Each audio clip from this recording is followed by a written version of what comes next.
Alrighty, hello and welcome to the Bringing the Farm to School Agriculture Producers Training Mid-Atlantic Regional Facilitators Workshop. My name is Tomas Delgado, Program Manager with the National Farm to School Network, and I'm excited to spend the next 4 days with you all exploring the ins and outs of Farm to School.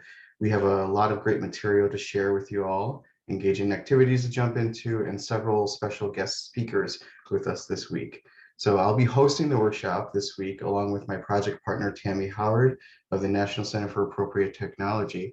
And I'm just going to give her a moment to introduce herself as well.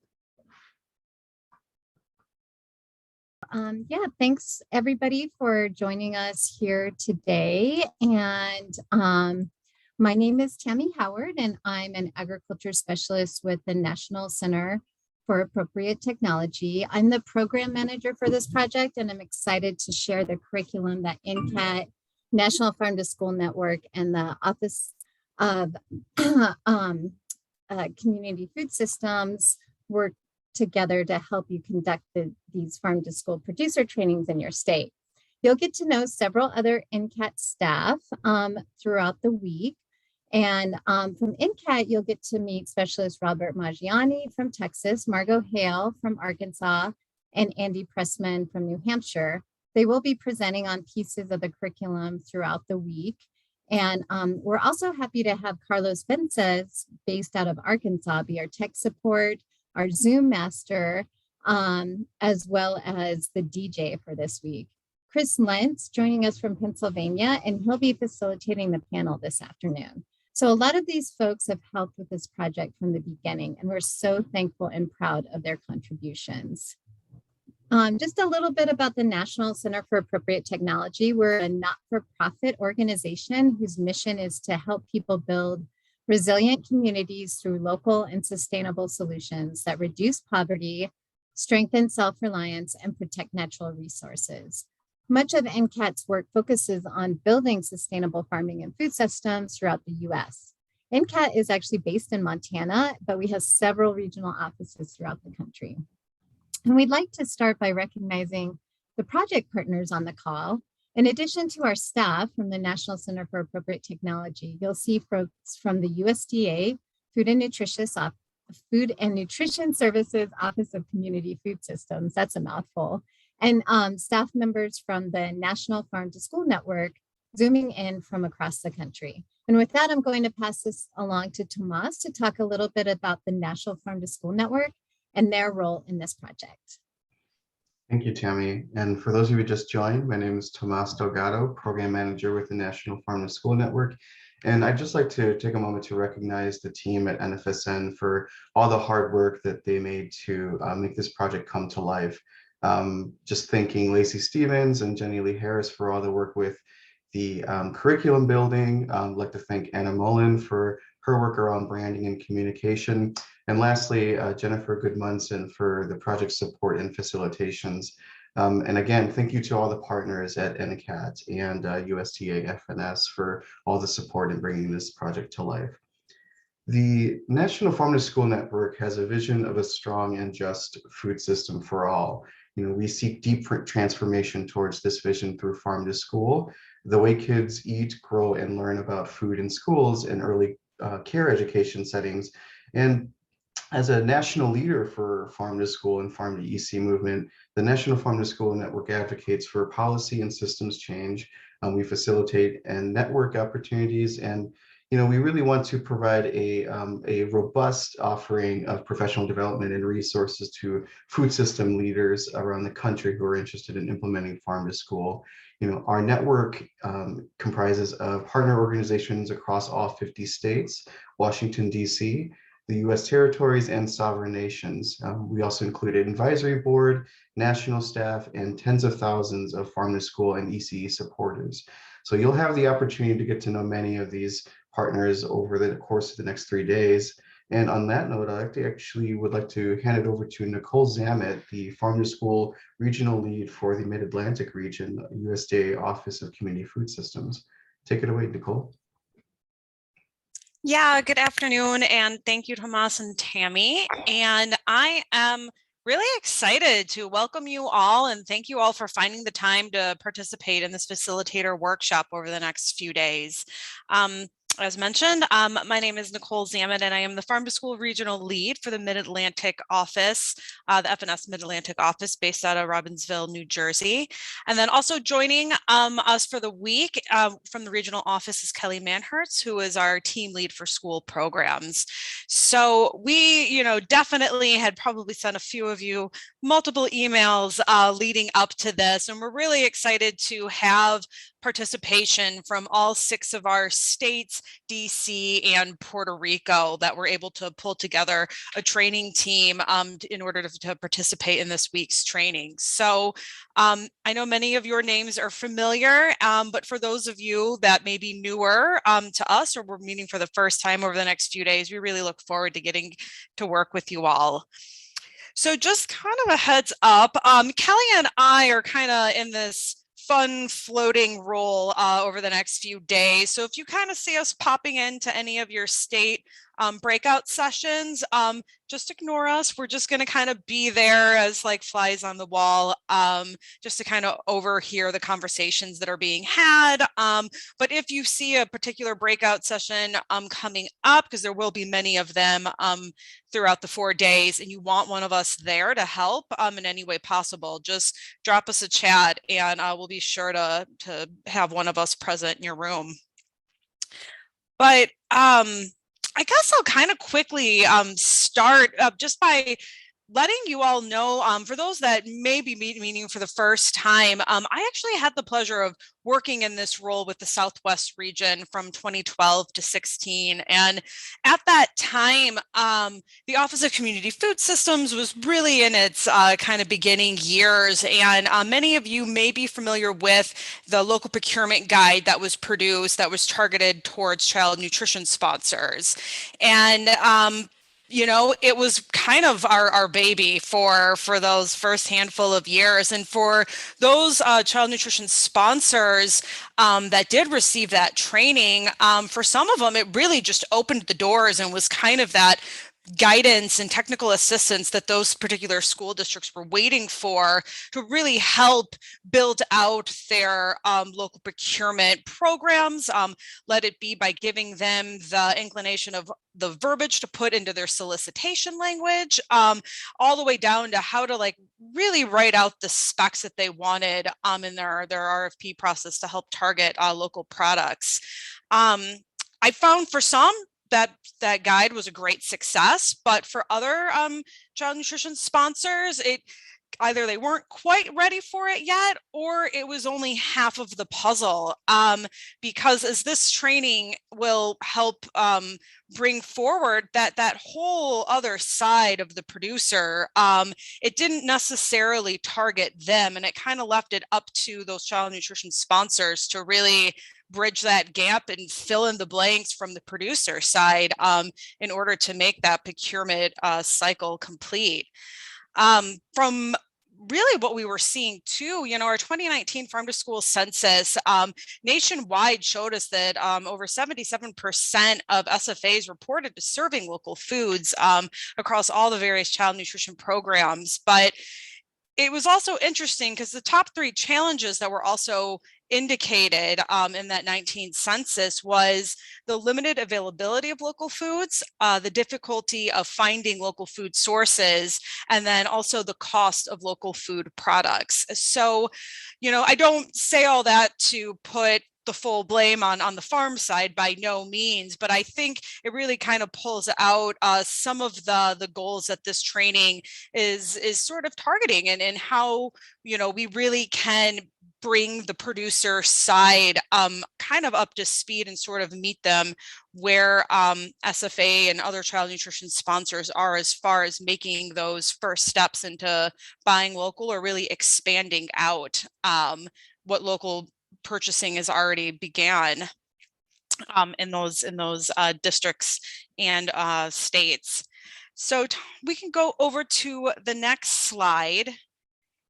And I will just mention briefly, because the Farm to School grant RFA is currently open, I want to point out just two grant tracks that really can help with the funding aspect. If your state team is in a space where they came to this week's worth of training and are ready to kind of start with the action planning and figuring out how to replicate this training at a local level, I definitely encourage you to take a look at our turnkey track. There is a track specifically for the producer training, and it is more of a streamlined application for those of you that may be familiar with the state agency or implementation grant, but it really dials down and gives targeted funding to help state agencies put on these producer trainings. The grant can be up to $50,000, and it is a 12 or 24 month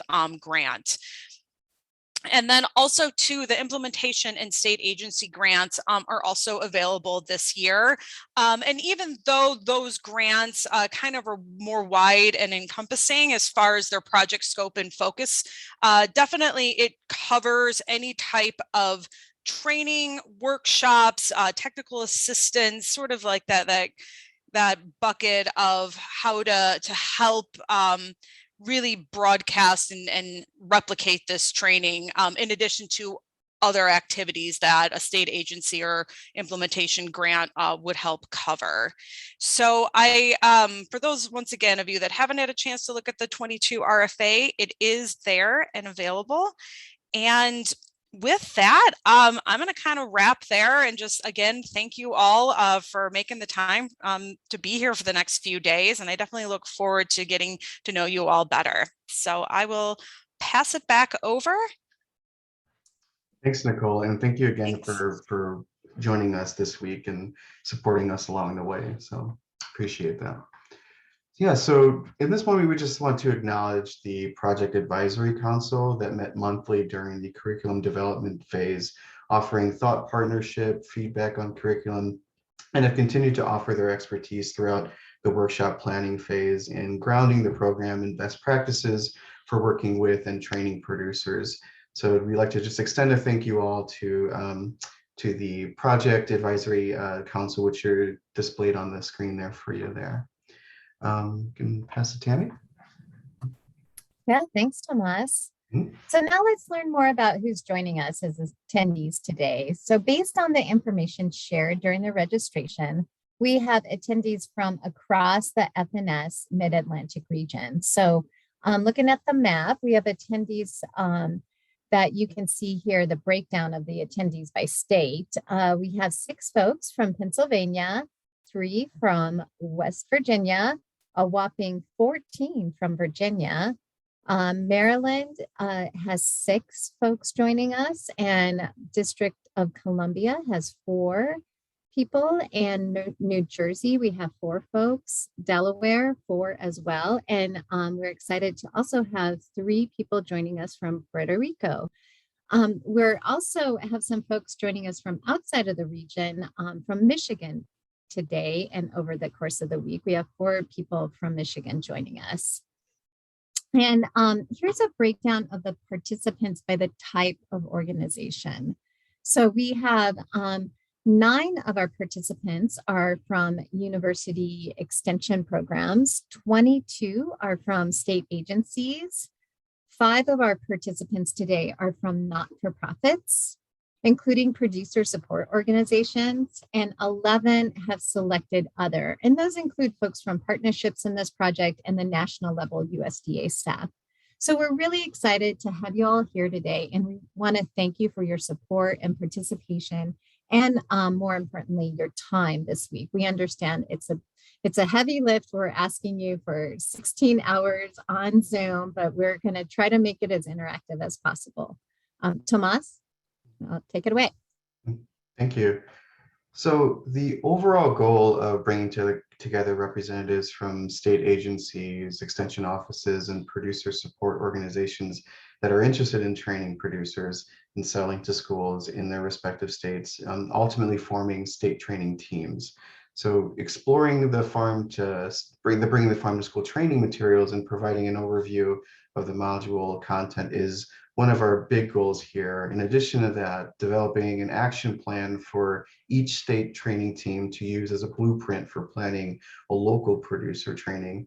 Additional to that, learning from producers seasoned in farm to school sales, and providing opportunities for state teams to work together in small breakout groups with the support of NCAT, NFSN, as well as you all in beginning the planning for the local producer trainings.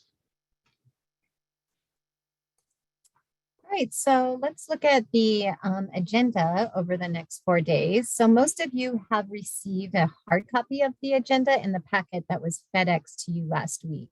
And the agenda is designed to reflect the workshop goals that Tomas was just talking about, and to keep you engaged with plenty of opportunities to interact with the project content with each other and your state partners. So today we're going to be spending time introducing the training program and the trainer's toolkit content. And in the second half of today's workshop, we're going to demonstrate how to incorporate principles of producer training best practices through featuring a farm to school success panel of buyers and producers engaged in school sales, all from the Mid-Atlantic region. And then on days 2 and 3, we'll be focusing on the producer training curriculum content. You'll gain a better understanding of the content you'll be delivering to producers. And there will also be ongoing opportunities for you to work with your state teams. On day 3, we'll continue with the curriculum content, and we'll also feature a site visit with Red's Best Seafood. Not exactly in the Mid-Atlantic region, but they are in the East Coast and distribute within the Mid-Atlantic region. And then on day 4, we'll wrap up the curriculum by spend some time with the planning and outreach guide, as well as go through some of the training evaluation process. So we acknowledge that the COVID-19 pandemic in a particular way has brought new level of complexity to farm to school, to providing trainings and to working with producers. So we've spent the last 6 months adapting content and training approaches to meet the needs of the current situation. And we understand that this is not the ideal format to be conducting this type of training, but we've also seen an incredible amount of resilience and innovation during this time and know that this work must continue. So we have built in a lot of opportunities to interact throughout the workshop, as well as daily 15-minute breaks with additional 5-minute breaks between transitions. Even so, we know that virtual trainings can be challenging, so please feel free to step away and take care of yourself as needed. This is Lacey Stevens with the National Farm to School Network. So great to have everybody here and see some familiar names and faces and some new folks too. So glad to connect with you all. I'm going to go over a few resources that we'll be using over the next 2 days that will really help you orient and hopefully help you be really engaged in the work that we're going to be doing together over the next 4 days. So the first tool I want to make sure you are all very well versed with is our participant home base. Tammy just dropped that link in the chat box for us. But the participant home base is going to be your go-to resource that has contact information for all of us, all the coordinators if you need to get a hold of us. It's going to have the agenda, the updated agenda. So if things happen to shift, we'll make sure that agenda is updated. It'll also have links that you might need throughout the next 4 days. So it's going to have links to your group Jamboards that you may have seen already and that we'll be looking at momentarily, as well as links to all of these resources on the website as well. So if you don't have your hard copies for any reason or want to explore the web-based versions, you'll have all of the links in that one place. So make sure that you have access to that, maybe keep it up on your desktop as you need it, and we'll continue to come back to that. The other place I wanted to take us and make sure that everyone was familiar with and able to utilize are the Jamboards. So I'm going to actually switch my screen here so we can take a look at a Jamboard and make sure everybody knows how to use all of those tools. So I'm going to use an example Jamboard here from our friends in Pennsylvania. And again, all of you have the links in that participant home base, and you should have also received the links from Tammy to your state Jamboard. Every group and state has their own Jamboard to work with. We're going to be using this Jamboard throughout the 4 days together in your breakout rooms to really interact with one another, start that planning process, and brainstorm and reflect on what you're going to be hearing over the next 4 days. So each state has a Jamboard with 20 different slides that we'll be navigating through. You can see there are little cues up in the corners as to which breakout session you'll be using. So you can kind of use those to help navigate. I want to just go through a little Jamboard navigation for folks who may not have used it before. So to move from Jamboard to Jamboard, so going into each breakout will tell you which Jamboard we're going to be focusing on. You're going to use these arrows in this middle top section. So you can move back and forth and you see the number there that'll help you navigate from Jamboard to Jamboard. The other area that you're going to be using is the toolbar over here on the left-hand side. So the functions you're going to be using most often are probably going to be this one right in the middle there, and that's the sticky note function. So you're going to click that sticky note. It'll open up a dialog box where you can type. You can change the colors if you want to do distinct colors for different topics within your group. Click save, and that's going to pop up, and you can move that around within your group. So you can help kind of organize and kind of organize your different thoughts and ideas as you go along too. The other function that you may have already used is the addition of a photo. So we're going to ask you to add your Farm to School in Action photo here. You'll click that add image and see this dialog where you can browse and pick a file from your computer. You can pull one from the internet and add your photos during the Farm to School in Action section. So that is the Jamboard. Please feel free to let us know if you have any questions about how to use that. Once we go into our first breakouts, we'll make sure that everybody has what they need to be able to navigate, and we're happy to help support anybody who needs a little extra questions answered around the Jamboard. So that is our functions, how we're going to be utilizing this virtual space. I'm going to do a little practice poll so we can use that poll function while folks are thinking of potential questions. So I'm going to launch the poll here, and the poll questions, let me reshare our other screen so you can see these poll questions. We're going to be asking you a little bit about you. So we're going to ask about how many trainings you've conducted, how many producer trainings you've conducted. And we're also going to be asking you about when you anticipate to do one of these producer trainings, and you may not know or have any plan, and that is totally acceptable as well.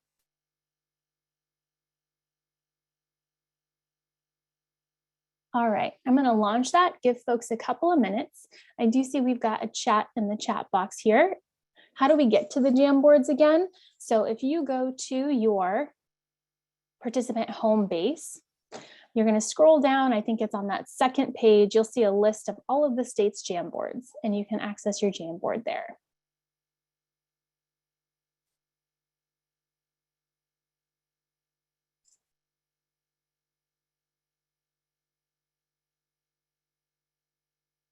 All right, we'll give it just another minute or so for our poll. Great response rate, guys. Got just a few more folks to hear from.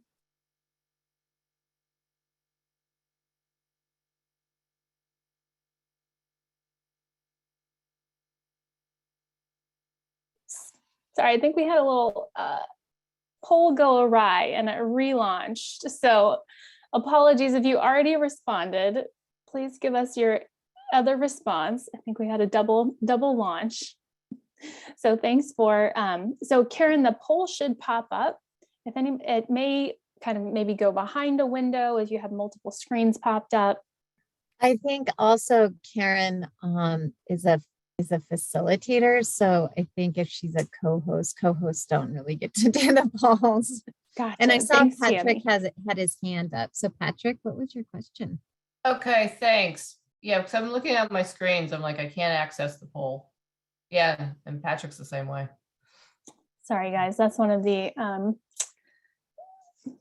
issues with being a co-host. You get a lot of access to do a lot of things, but for some reason, answering the poll is not one of them. So you are welcome to put your answers in the chat box if you'd like.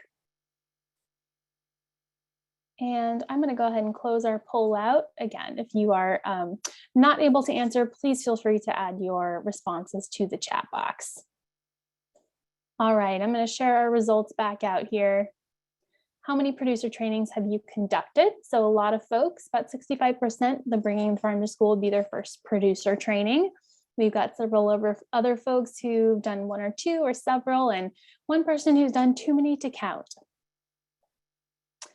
And when are you anticipating? So most folks aren't quite sure yet, but we do have a number of folks who are thinking in the next 3 to 6 months. And again, wherever you are, that is totally fine. And hopefully we'll be able to make these questions and these sessions and breakout groups work for wherever you are in your planning process. So if no one has any other questions about responding, I'll just give it one more minute, or about our internet and Zoom functions or our resources.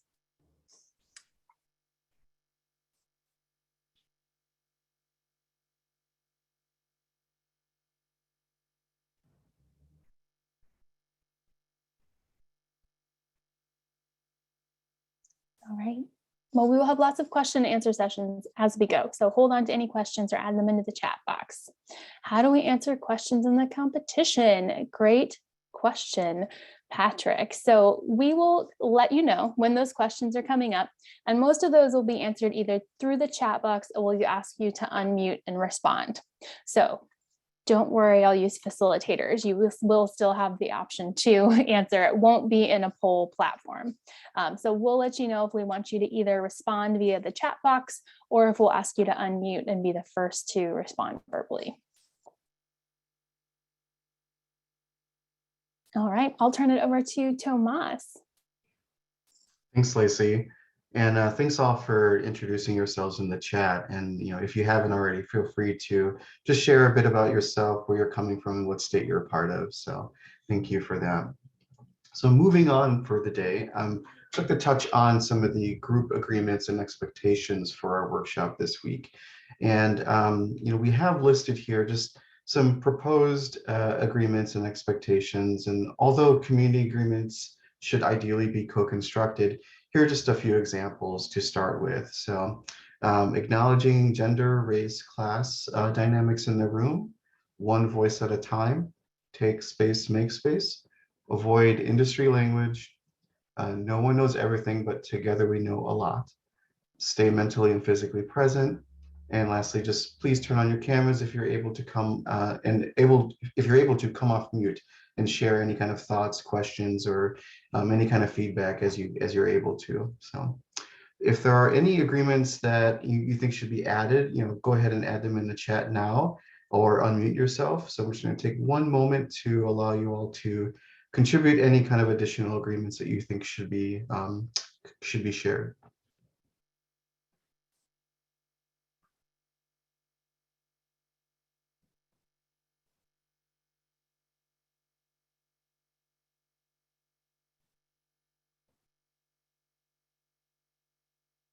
All right, not hearing or seeing any, so we'll move on.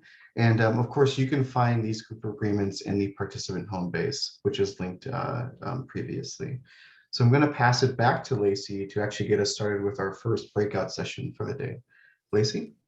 Thanks, Tomas.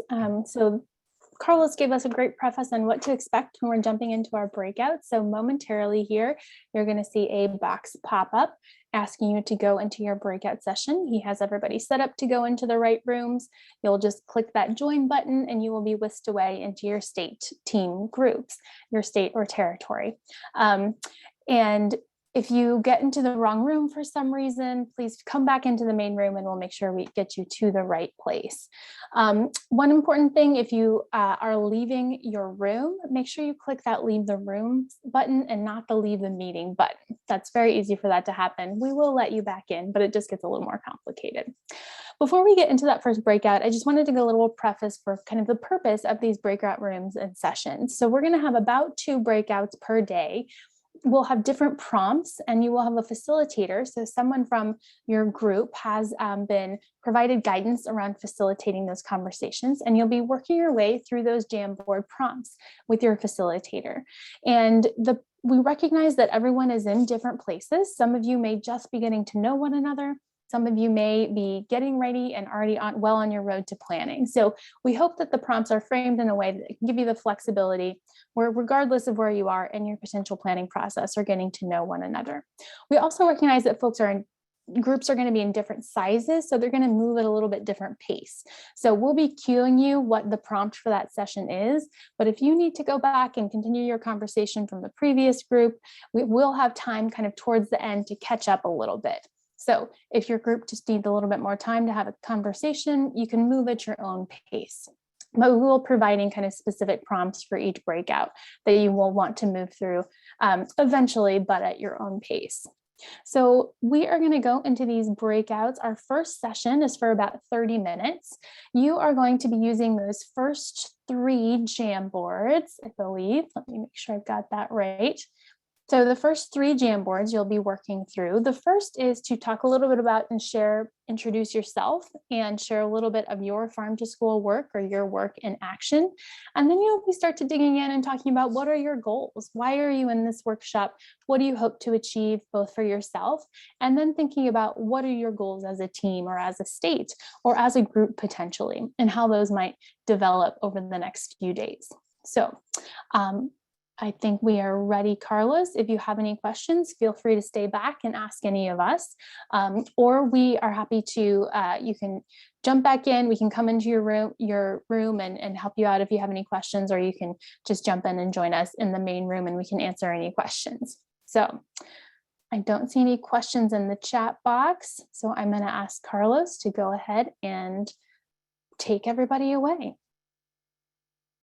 Great. Welcome back, everyone. So as we jump back into things, we wanted to just kind of frame the workshop for you all by answering the question of why the Bringing the Farm to School training program was conceived and why you are all here today. So the farm to school movement up to this point has been very strong in educating students and food personnel on the triple bottom line framework as it applies to farm to school. And because of this, there's relatively high demand for local products on school menus. And while there are very strong farm to school programs that have great producer tools, there are still a few opportunities and resources for producers to be trained in accessing school markets on their own. So one of the goals of this project is to elevate the amazing tools that perhaps maybe some of you created and create new place-based farm to school innovations along the way. So, we also aim to identify where gaps exist and provide a comprehensive curriculum for state agency folks and farm to school leaders to use in helping build producers' capacity to sell to schools. And next slide. Thank you. This is a train the trainer project, and NCAT and NFSN have worked with the USDA OCFS to develop a comprehensive curriculum for trainers to use in helping producers access school markets in their states. This week is the last of 7 regional workshops we have hosted throughout the United States, and we hope each state team in the Mid-Atlantic leaves with an action plan to use for planning and preparing local producer trainings within your state.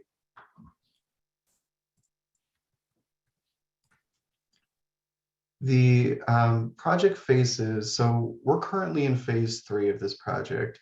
The needs assessment has already been completed, and Carolyn, one of our evaluators at New York University, will be sharing the findings of the needs assessment next. Based on the findings within the needs assessment, our curriculum team developed the curriculum that you all received in the mail or are accessing digitally. And if you need to access that digitally, if you're not able to already, I'm going to just include in the chat a link to do that for you. There you are. So we'll be digging into the curriculum and training tools throughout the next few days. And since the national pilot we hosted in September 2020, we've been working to finalize the case studies, which you can also access on the website And I will include a link to those case studies, which will be referenced this week as well. There you go. All righty. So after completing this workshop, state training teams will hold a local producer training in your respective state. And our ultimate goal is that you will have the tools, resources, and know-how after attending this regional facilitators workshop to build capacity for producers in your state. You may notice that some state training teams may want to conduct their producer training shortly after this workshop while there's still momentum to jump off of. Other state teams may take some time coordinating with other stakeholders in their state before implementing an actual local producer training. So, we want to emphasize that there's no timeline that is working better, or there's no standard for when a local producer training should be conducted. We encourage state training teams to consider the unique availability of producers in states and schools within your state before implementing the training. So we'll talk a bit further about the planning and coordinating a successful training in more detail on day 4 of this week's workshop. So the producer curriculum is designed to be adaptable and customizable to training opportunities in your state. And some of these options are displayed on the screen right now, and you could see them listed there.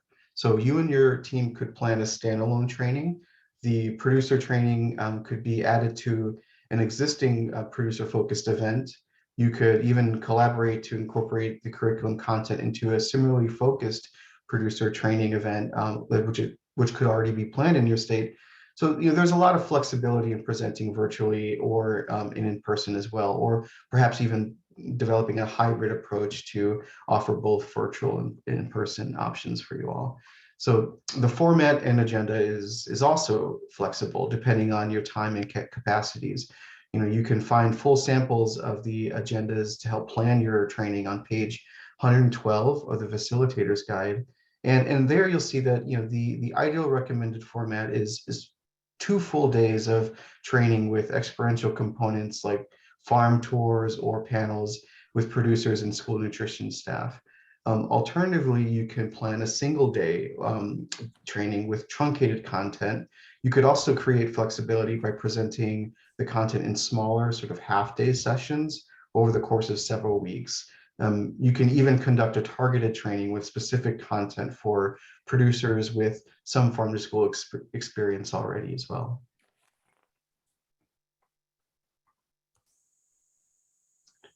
So there is additional funding and for additional information on funding your training in the Planning and Outreach Guide, which will be more in-depthly covered on day 4. But we know it's important to talk about this from the start. So this graphic here is available as a link in the digital planning and outreach guide, which I just linked.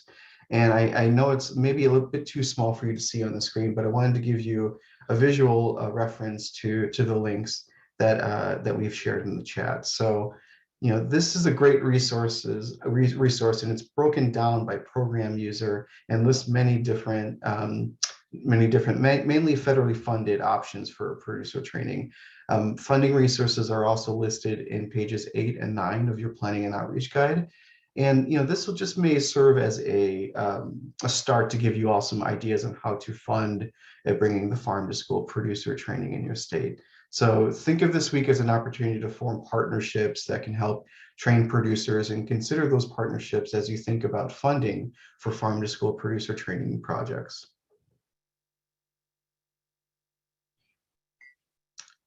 And lastly, we're here to help. As your state training teams start to plan local producer trainings, it's important to know that you're not working in a vacuum. Our program team will be there to provide technical assistance and refer you to local resources for areas that your team might not be able to cover. So we also have a host of webinars and online tools for individual or state teams to access that are not fully available through this regional workshop. And before I transition to a brief video from our evaluation partner, Carolyn Dimitri from New York University.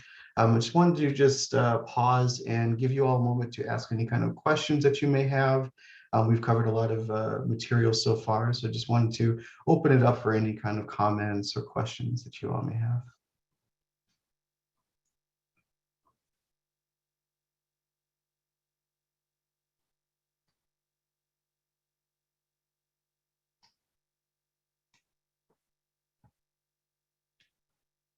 All righty, moving on. So we'll have that video queued up for you.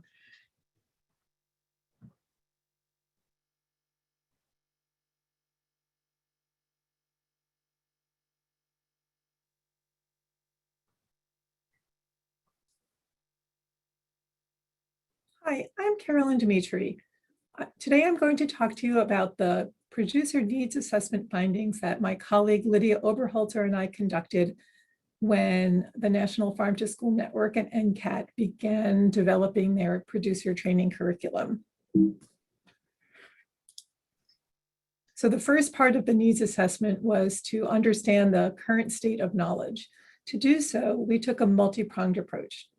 We started by identifying and examining existing data sets that had surveyed farmers and institutions about the possibilities of the farm to school market channel. We next examined the peer-reviewed and grade literature. We conducted a small number of interviews with key stakeholders in August and September of 2019, and we received feedback from the Project Advisory Council. So the first thing I would like to point out to you through these select stakeholder comments, that the response was very positive. There was an indication that farmers were extremely interested in selling their food to schools, but they really just didn't know how to do it, and they were looking for support in the process. And more specifically, they wanted to understand like the tangible aspects of it, like how do you actually do it? Where do you start? How do you find schools? And what kind of resources are available to help them in the process? So based upon the literature, we were able to identify the reasons farmers decided to participate in farm to school market channels. And interestingly, social factors were a really important motivation. Farmers saw that the farm to school market channels were a great way to build relationships with their community, a way to provide healthy food to children, and also to raise public awareness about food and agriculture.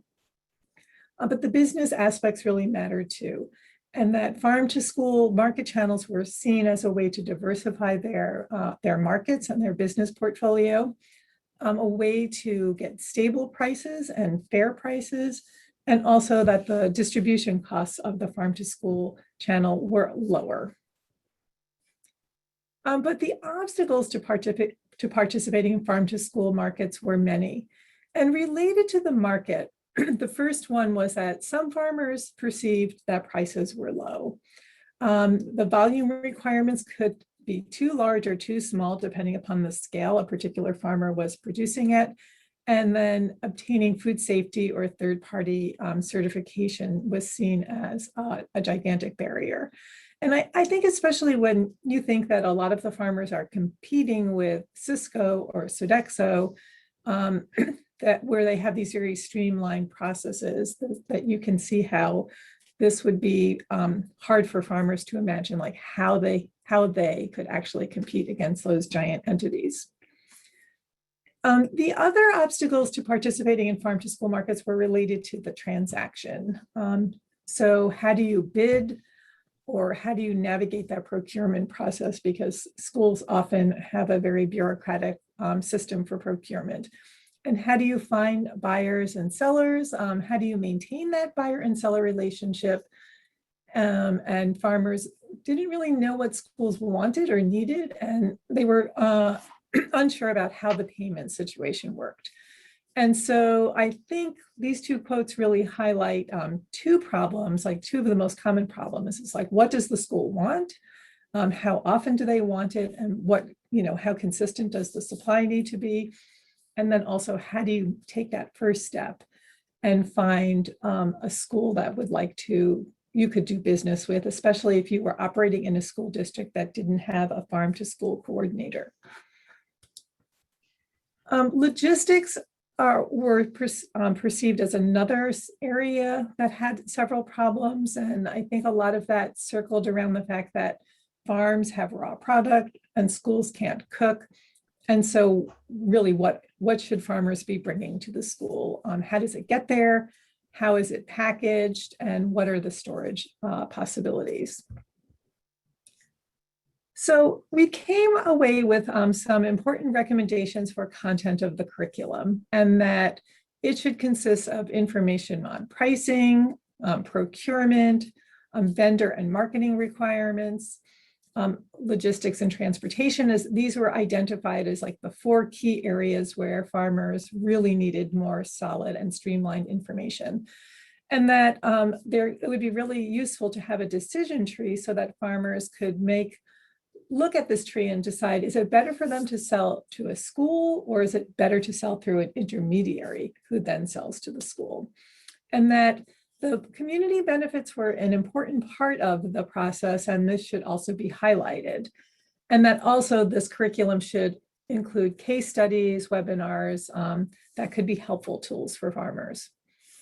So in terms of delivery, we, based upon what we saw and learned from our review, is that it's really important for farmers to have reasonable expectations about farm to school markets, and that a farmer should be interested, but not every farmer really will want to use a farm to school market. So if this particular product could make it possible for farmers to understand, like, yes, this is a good market for me, or no, this is not a good market for me, then I think we decided that would be a really important outcome.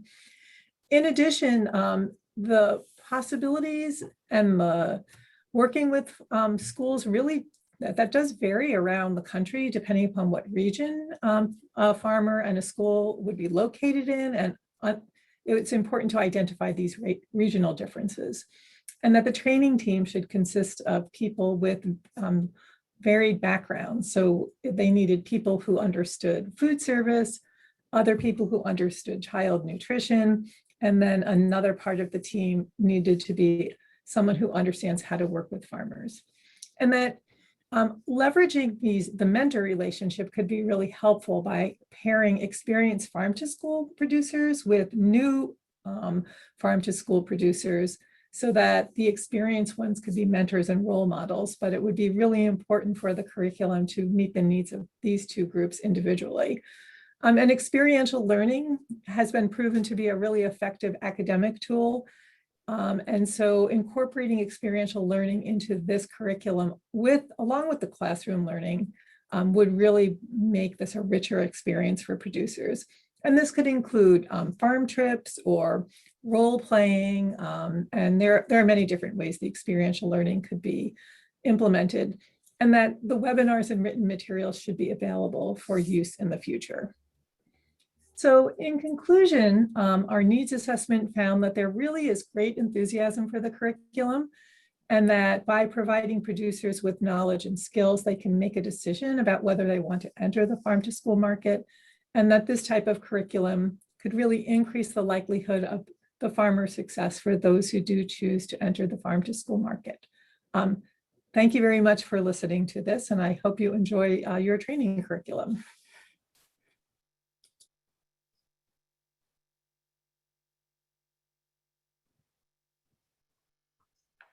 We're sending our virtual thanks to Carolyn and our evaluation team. One resource I want to point out to kind of build on this information that Carolyn shared about the needs assessment outcomes is in your green folder that you received. There's a document called the project background. And in there, you'll find the needs assessment outcomes report. And in that report, it's just a few pages, just 4 or 5 pages. It really outlines specifically how we have implemented those recommendations for topical areas and approaches within the training. So if there's something within those needs assessments that you're like, yes, that is something that we need in my state that I know producers are looking for, you can find within that needs assessment outcome report where we've really addressed that, integrated that into the curriculum. So something handy to keep in mind as you are moving forward with planning. We wanted to take just a moment for another quick poll. You know, what Carolyn shared, that was really a national needs assessment, but we also want to keep in mind that we want you to think about and be customizing your approaches for the needs within your locale and within your state or region or district or territory. So we want to hear from you. What are the challenges that you are seeing for producers? What are the topical areas that producers are really interested in diving in and learning more about? So I'm going to launch this poll here. The list that we have within the poll that we're going to share is based on this needs assessment, but if there are other things, we would love for you to add that content into the chat box. So please feel free to add other items into the chat box.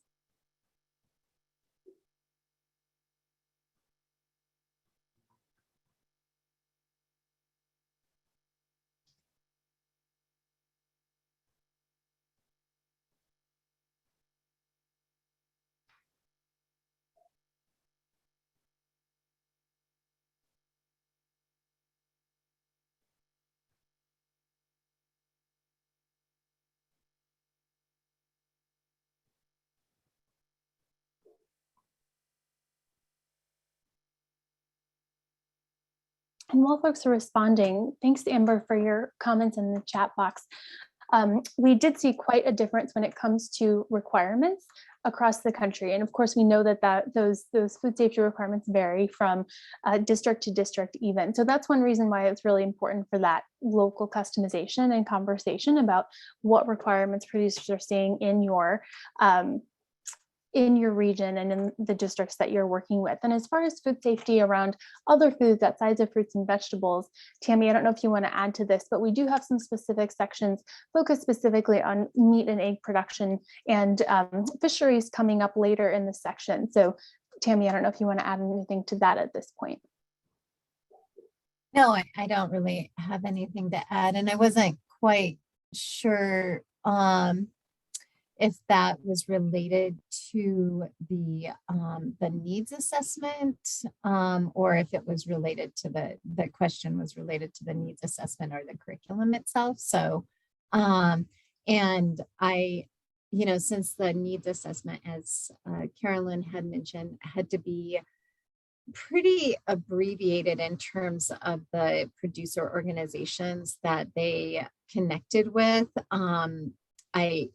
I think they were broadly speaking of food safety. So yes, so but our curriculum definitely does include food safety that relates to foods outside of produce and the produce regulations. Great. I'm going to go ahead and share our poll results here. So it sounds like a lot of interest in the procurement processes and regulations. Vendor and marketing requirements, logistics and transportation, significant interest around relationship building and food safety. Price points was up there quite a bit as well. And it looks like we've also got some additional ideas in the chat box here. So thanks folks for adding those. And keep those in mind as we're going through the curriculum, where you'll be able to kind of find and identify and hone in on areas that you want to uplift for your training based on those needs within your area. So I'm going to turn it over to Tomas to take us into our next section. Thanks, Lacey. So building off of the needs assessments phase, the training approach was utilized by really compiling all of the findings within the needs assessment. And we wanted to make sure our training approach was one that could best address the barriers and challenges named by producers in a format that would be appropriate for adult learners and as engaging and useful as possible. So with this in mind, we landed on 5 elements to guide our approach. First being Farm to School for All. So meeting the goal of this program to build capacity of all agriculture producers to launch or expand efforts to market to school. And that means making sure that the training approach and curriculum is stakeholder led and informed by those who work closely with producers. Additionally, with contributions from all project partners, the curriculum we developed is designed to be relevant and accessible to as many producers interested in selling to farm to school or to schools as possible. The next goal or approach rather was the one size does not fit all and place-based approach. So while the overarching goal is farm to school for all, we know that farm to school looks different by region, sectors, scale, community, among other things. So the curriculum is rooted in a foundational set of core concepts of selling to schools, which will be identified through the needs assessment as well as the project partner expertise. And with the flexibility of customizing by region and locale to ensure the program is grounded in the places where producer trainings will occur. So we've identified opportunities throughout the curriculum to elevate local and regional models and solutions through experiential learning, educational opportunities such as site visits, as well as case studies and local producer spotlights, to name a few. The next approach is peer learning. So both the curriculum and the overall training program include opportunities for peer learning and peer-led experiences, such as panels, facilitated group discussions with seasoned producers, and built-in networking and collaboration opportunities. And then lastly, action planning. So the structural common thread that you will see throughout the curriculum is the concept of action planning. The goal of the local producer trainings is that producers will leave with an action plan, including outlined long-term goals, short-term strategies, and next steps for adapting their business plan and pursuing schools as buyers. So additionally, state level trainers will be equipped with a trainer action plan, which is a tool used to help trainers plan and to deliver trainings to producers. So you'll hear more about this action planning concept and how it will be used for both producers and trainers later today. But on that note, I'm going to pass it to my colleague Tammy to get us started with diving into the trainer's toolkit.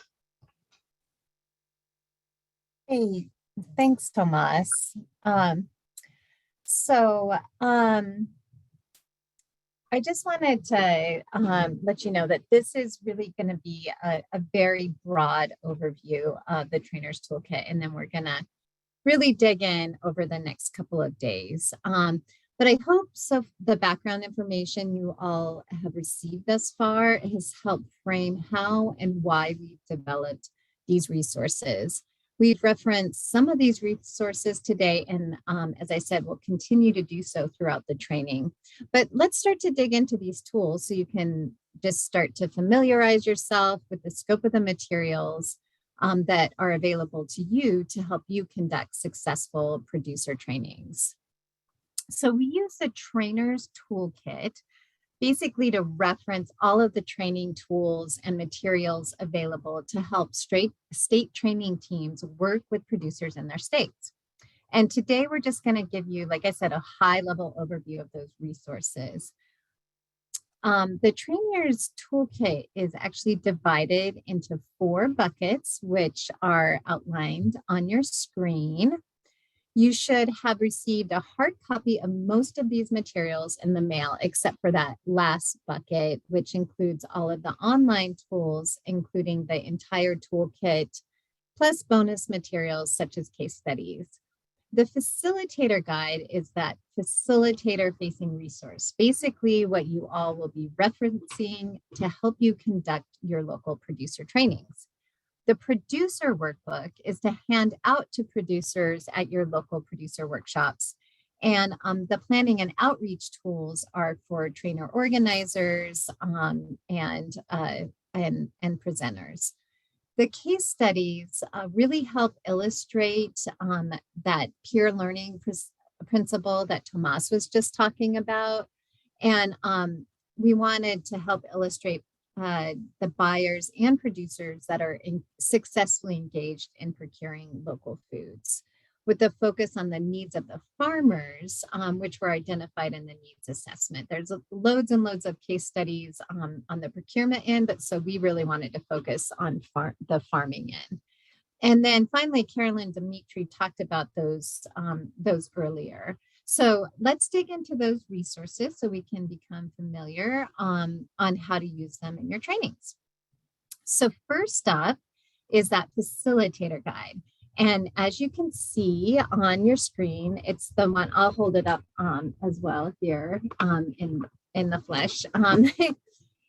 It's the one with the yellow bar across the top. So let's follow along with a hard copy of the facilitator guide if you have one. And if not, we can paste the link on accessing it online here. Just a second. Here, let me get. Oh, I think Tomas is going to do that. Are you going to do that, Tomas? Sorry, I'm kind of terrible. Oh yeah, okay, Lacey did it. Thanks. I'm terrible at multitasking, folks. So, all right. So the facilitator guide will assist you in facilitating your local producer training through the use of the curriculum that our team has developed for this project. So let's dig into some of those features. Think of the facilitator guide as everything you need as a facilitator to review before and reference during your local producer training. The curriculum is organized into 4 training modules, which you can see on your screen here, as well as an introduction and conclusion. And the graphic, I think, really helps illustrate the different components of those 4 modules. And we'll be digging into the specifics of each of these modules over the next few days. And finally, let's turn to that first section of the facilitator guide, which really just provides a background about the project and tips for training producer audiences. The training principles that Tomas also talked about earlier are outlined in this section and are applied throughout the facilitator guide. So that first section, which is starting on page 1 and goes through page 7, is where you'll find all of that information. All right, so let's turn to section 2, which starts on page 9. And it contains the curriculum and the lesson plans for trainers. You can see a list of the training modules. And if you're looking on page 9, that's what page 9 starts out with. And you can see that resource outline there. And if you're actually looking at the links online, you'll see there will be links to that embedded content within the facilitator guide, as well as the slide decks. So that's kind of a handy place to focus on when you're looking at these materials online. I do want to say that each module includes presentation slide decks and detailed lesson plans with talking points, facilitator prompts, as well as activities that we'll dig into here in a bit. I want to note here that one of the reasons we developed the training team concept is that some folks on your team may be better suited to teach certain modules than others. For example, an extension associate might be best at teaching module 4, where you really dig into price point and food safety concepts for producers.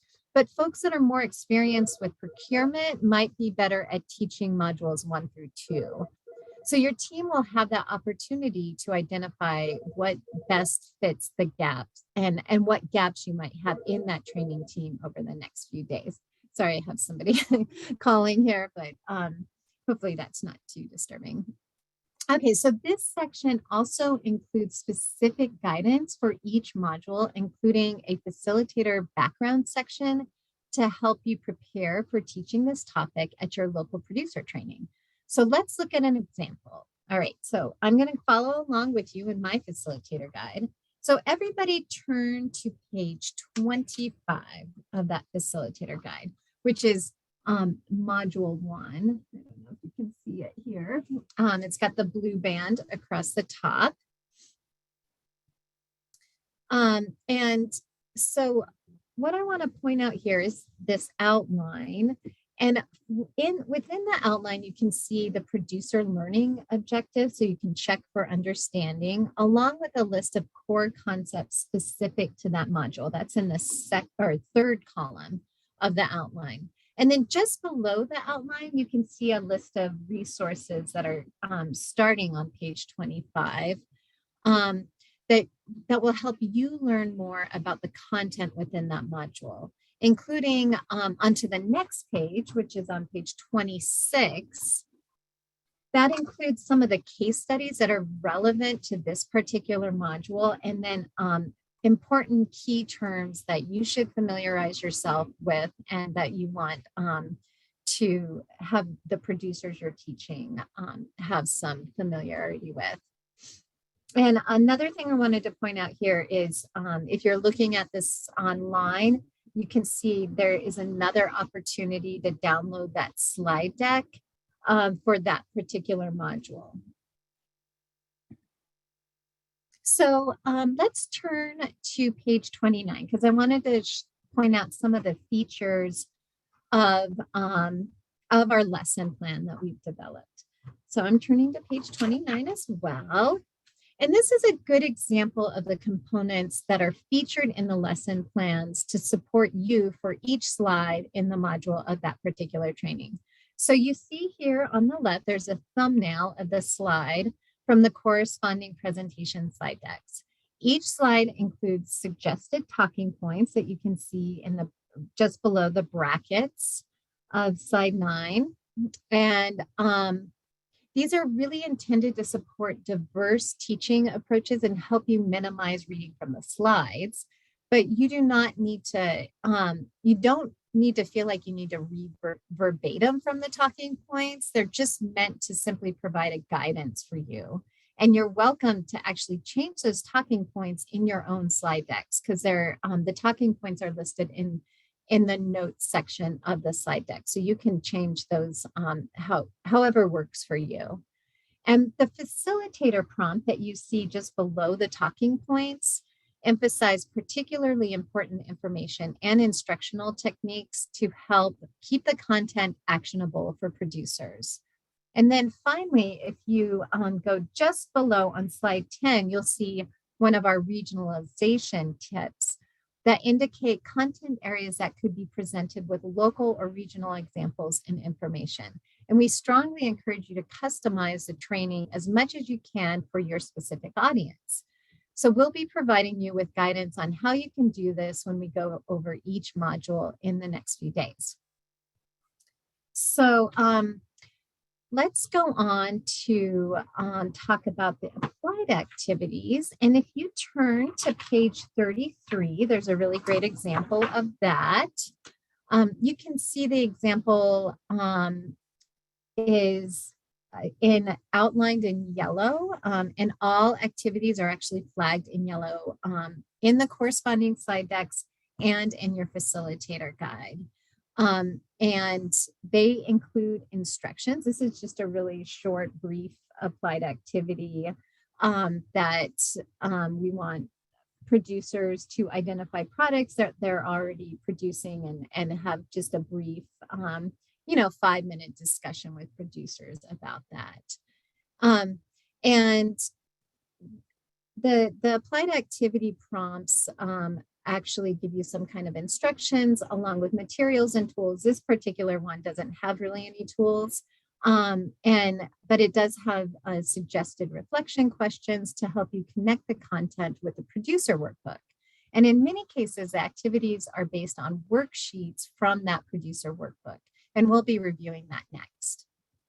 So finally, I want to talk about the appendices, and a short stop on the way to the appendices is the glossary of terms. So if you turn to page 105, you'll see a very extensive list. It's about 3 pages of glossary of terms, as well as some really commonly used acronyms.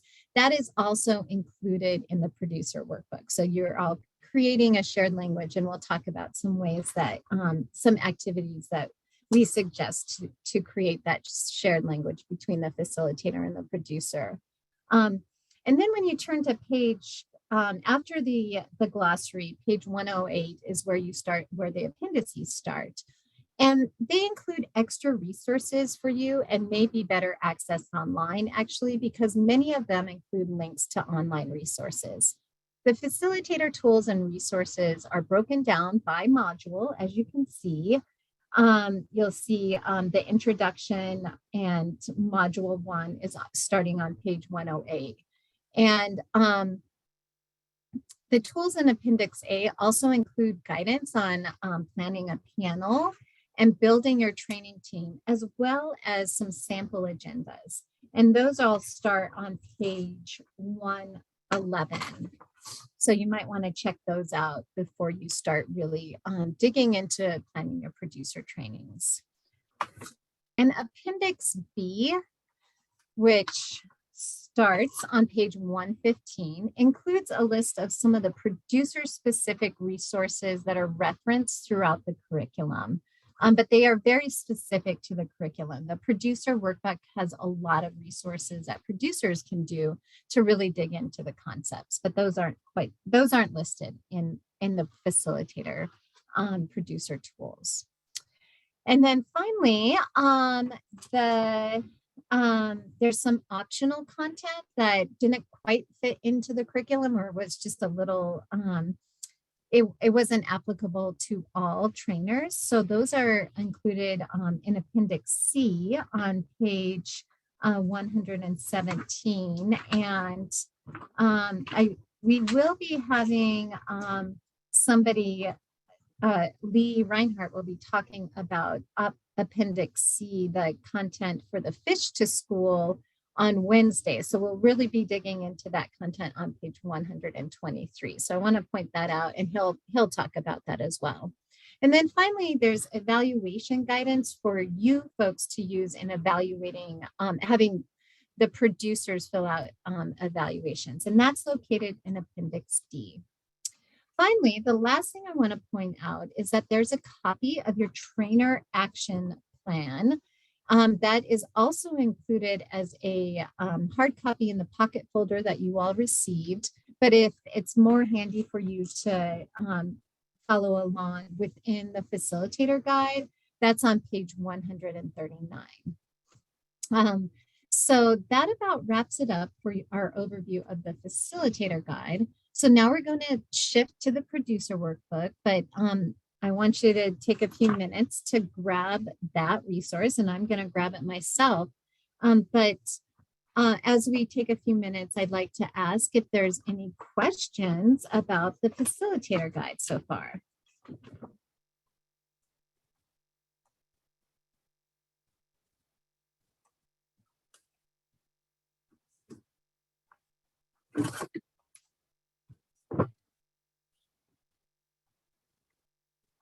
All right. And again, just keep in mind that we'll be really digging into the contents of this material over the next few days. All right, so let's shift over to the producer workbook. And that has this lime green band across the top. And as I mentioned before, the producer workbook is a producer-facing resource for your local producer trainings. And this is what you actually hand to producers who are attending the trainings. So we want the producer workbook to truly be more of a workbook. So there isn't as much text in this particular workbook as there is in the facilitator guide. But there are a lot of activities and worksheets that we did organize a workbook so that it actually corresponds with each module. So next slide, Lacey.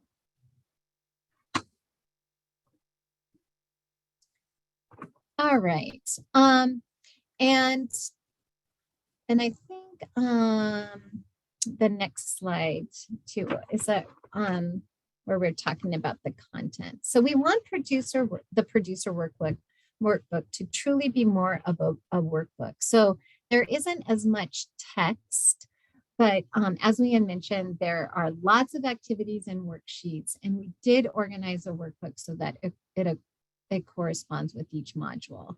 And on your slide here, you see the module outline. So there's basically more of an abbreviated outline, but we wanted producers to have a quick glance guide at what topics are included in that particular section, as well as a list of resources to help them understand the concepts that are included in that particular module. So you'll see that reflected in the outline. So if you turn to page 10 of the producer workbook, you can see an example of one of the producer worksheets that we developed. And each module has one, or actually most of them have more than one worksheet. And many of those correspond with those applied activities that we outline in your lesson plans and your facilitator guide. And it's important for you as facilitators to actually become familiar with those worksheets so that you can help producers if they have any questions about the worksheets or the activities about the training. So we definitely suggest you review those worksheets prior to your training. So you can see this particular worksheet is just about getting to know your local school market, and it utilizes some of the census data that Lacey will talk about tomorrow. So if you turn now to page 21 of your workbook, I wanted to point out that you can see here an abbreviated example of one of the many case studies that we did for this project. And we'll talk more about that in a minute, but I did want to let you know that these are just very abbreviated to what we have written or done podcasts or videos of, but they do really provide some context and a practical application for producers for that particular module. So I just wanted to point that out. And then if you turn to page 52 now, a little bit of time to get there.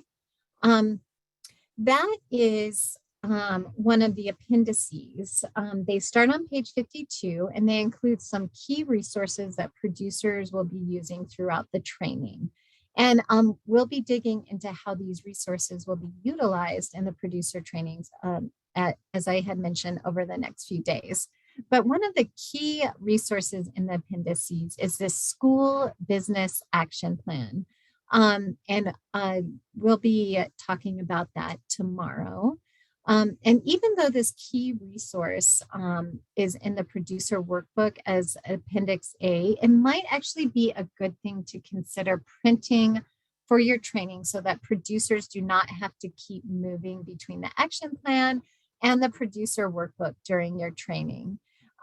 This resource really helps producers, or the goal of this resource is to help producers organize their goals and next steps as they move through their training. And as you can see, this has a picture of the school business. This slide has a picture of the school business action planning guide here. And our team has actually developed a supplemental online training for you if you want to dig more into how producers can utilize the action plan. And that's available on the Bringing the Farm to School site. And I'll show you where that's located when I go over the web page in a little bit. And I see Lacey just put something in the chat. All right, so let's talk about the case studies. Like I said, the case studies in the workbook are more of an abbreviated form of a series of case studies that we've done. And we wanted to feature producers and other supply chain leaders that are engaged in school sales. And these case studies are in multiple formats, as you can see on your screen here. And they feature producers that have addressed the challenges that were identified in that needs assessment that Carolyn just talked about. And the forms that they take are in written 2 to 3 page documents, podcasts, and videos. And these case studies actually live online. They're not really, other than the abbreviated form in the producer workbook, they are mostly online, and you can print off the written case studies for producers that might be relevant to the producer audience that you're working with. And I'm going to talk about the online tools in a minute here.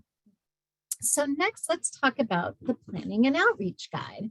And that is the one that's not in spiral bound in your packet, but it has this purple band across the top.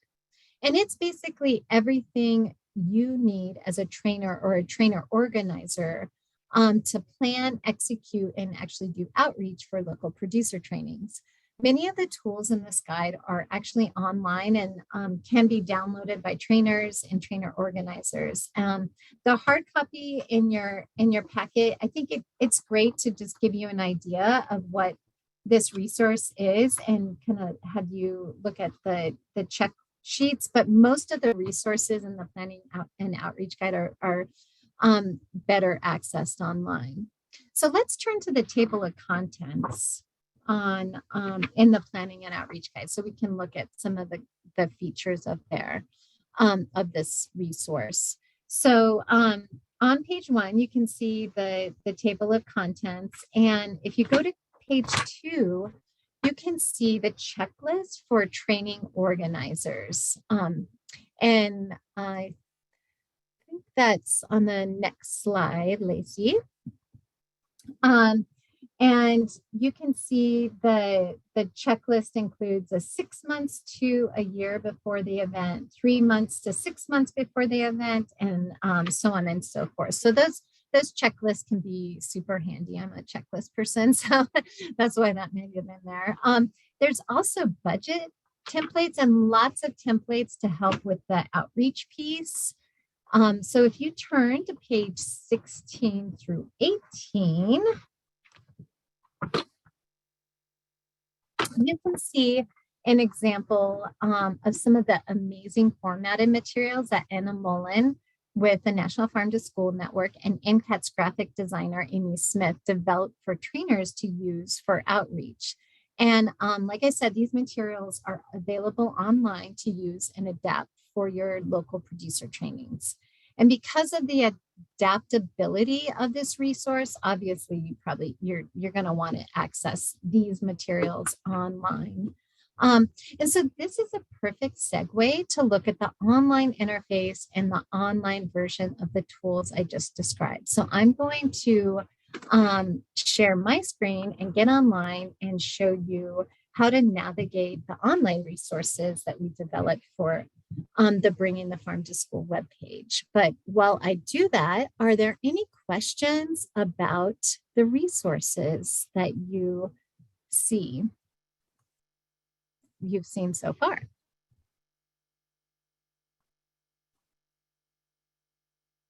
Thanks, Amber. It's been a long time in coming with these resources. So any questions? All right. Well, I am going to get online, and you can follow along online if you want, or you can just follow me on the screen. Okay.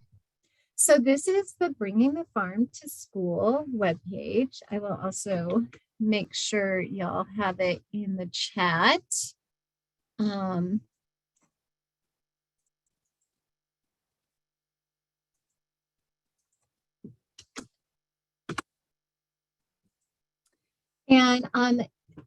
And we are so thankful to the National Farm to School Network for hosting the webpage and for Anna Mullen's work in developing this online resource.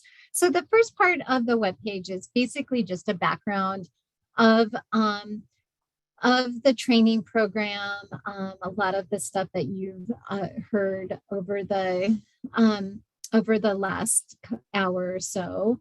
One thing that I will point out about this particular overview, if you want, if producers or folks that you are working with are just really interested in having a hard copy of an overview, you can go here and look at the one-page overview of, well, it's one page front and back. So you can print that off if you're doing some outreach for producer trainings, like at a tabling at an event or something. So that might be a useful resource for you. The Happening Now section is a resource for you as trainers, and we're actually just wrapping this section up. As you can see, the Mid-Atlantic Regional Facilitator Workshop is the very last facilitator workshop that we will be doing. And we're going to replace this section here with your own trainings.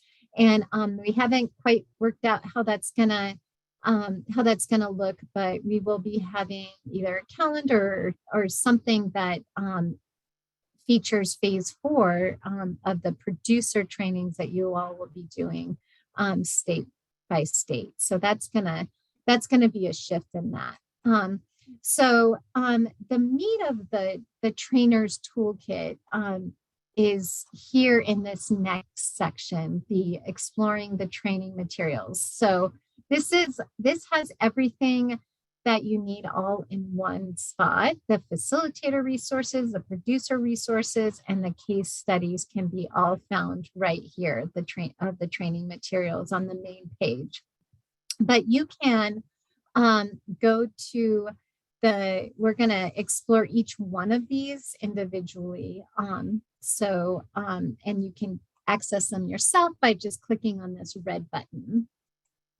So the facilitator resources are basically all of the stuff that I have mentioned and talked about today so far.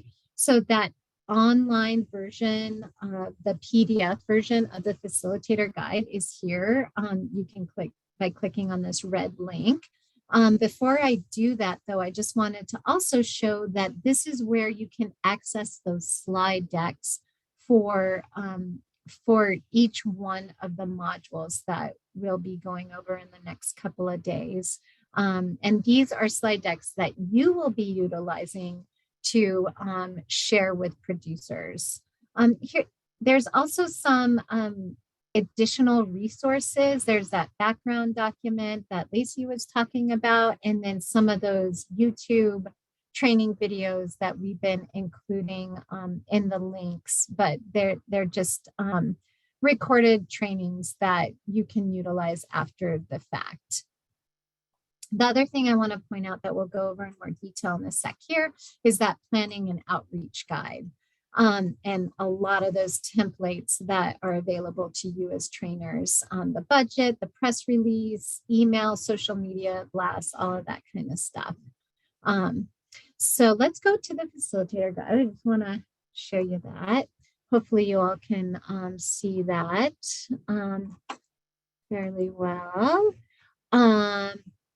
And I wanted to point out that a lot of these links are embedded. So let's just go over to module 1. And you can see there's that outline that we were all looking at together in the hard copy, but there's also links to some of those videos and case studies that we were talking about. And some of those digging deeper resources are so much easier if they're accessed from the online version or the PDF version of the facilitator guide. So I wanted to point those out, but those video links are also accessible right here. And then here is also where you can download the slide deck for that particular module. So I wanted to point that out. All right, moving on. I wanted to point out some of the key features of that planning and outreach guide. So again, this is really just better accessed online. And there's a few things that the creators, Anna Mullen and Daniel Pryl, who are no longer unfortunately not with our team anymore, but they created a few really great things to keep in mind. The purple phrases are where you can jump into templates and resources within this particular document. And then there's blue hyperlinks that actually include editable versions that are not really within that document. So I just wanted to point that out. So for example, building your training team is a something within the facilitator guide, but developing a budget, we can go here and that's actually within the guide. So just something to keep in mind as you're navigating this online. And again, all of these resources that are embedded within the planning and outreach guide are the templates are also just here as a handy reference, even name badges. I mean, that's pretty awesome. And if your producers want a certificate of completion, you can download that as a document and adjust it for the producers that are attending your training.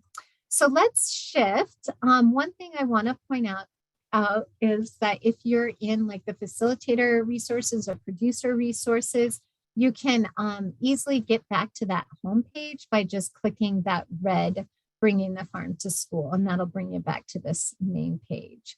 So I'm going to shift over to the producer resources so we can check out some of those. And this is the producer facing section of the web page. The producers can download the PDF version of the producer workbook. This is also another thing I wanted to point out here. If you are planning on printing your materials, which most of you will likely be doing, you would download this PDF and print it in-house or have it taken to a local printer. I will say that the producer workbook version that you all have is this was the deluxe version with the spiral bound in color, but it would be way cheaper for you folks on a budget to print the producer workbook in black and white, double-sided with staples. So I just want to point that out because these producer workbooks were pretty expensive, but they are, like I said, the deluxe version.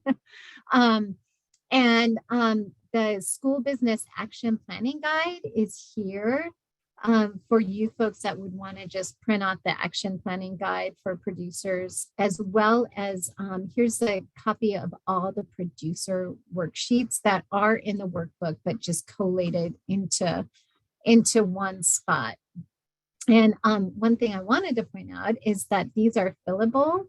So that's kind of exciting for producers that might want to, be looking at this online and following along online as you're doing your training or following along online outside of the training. So very similar. The producer workbook is very similar to the facilitator guide where all of the links are embedded. And let's just go to module 2, selling to school markets. They can also access the slide deck here. So that might be something that you would want to point out to producers.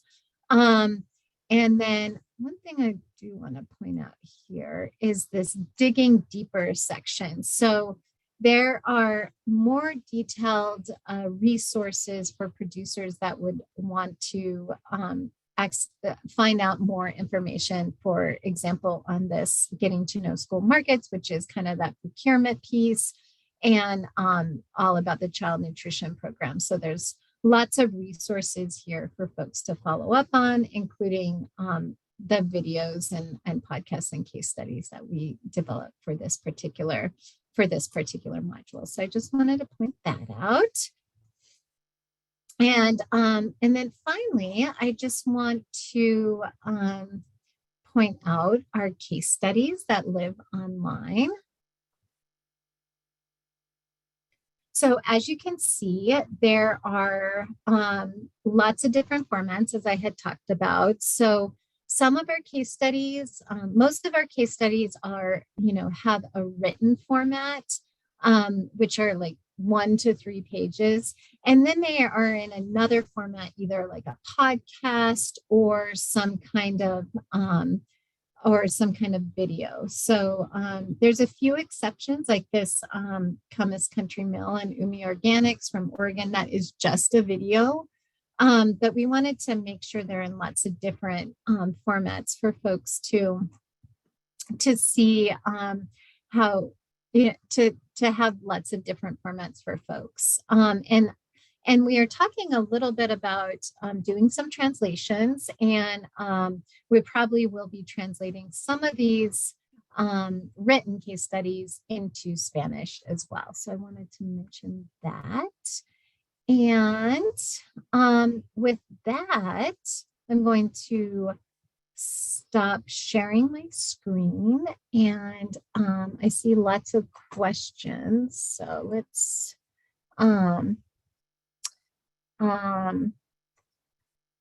okay.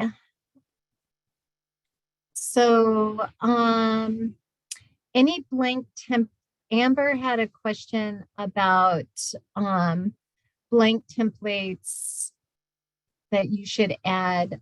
Are there any blank templates? Should we add any slides to adjust for our states?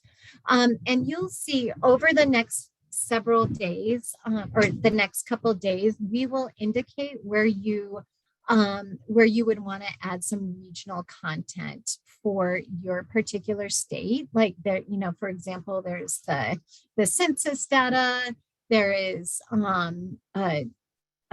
different information that you can pick and choose from Module 4 based on the types of producers you're working with. So again, once you download those slides, you can adapt as much as you see fit, but we definitely indicate areas of regionalization within the facilitator guide. So once you download those slide decks, you can adapt them as you see fit. So while I'm looking through this, please feel free to unmute yourself, and somebody's talking about the census reports, which are really great. And Lacey is going to do a little activity tomorrow. So make sure y'all get your census, get familiar with the census over the next day. And then if you wanted to purchase, Amber, maybe you can, are you talking about the producer workbook? Yes. So like if somebody say did want to, instead of making all the copies, if they wanted to purchase them, is that available? And if so, what's the cost per copy? Yeah, so our producer workbooks were like $75. Yeah, because they were like printed on color copy, and the spiral bound was like really added to the cost. But if you were just to print them off, I know NCAT and our partner Print for Less, who does all our printing, it's like 10 cents a page. So it's much cheaper to do it that way. So like I said, it doesn't have to be in color with the nice cardboard edges and everything, but it was pretty pricey per page. Yeah. Any other questions about the resources that I've gone over?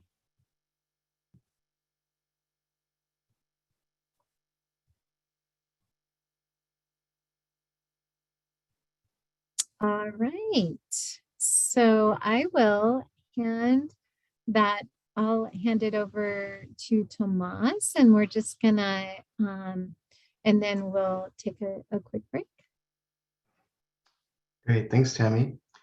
Yeah, so we've covered a lot of information so far, and we would like to just get to know some of your first impressions on the curriculum materials, what we have set out for the rest of the week, and get a sense of any kind of other questions that you may have.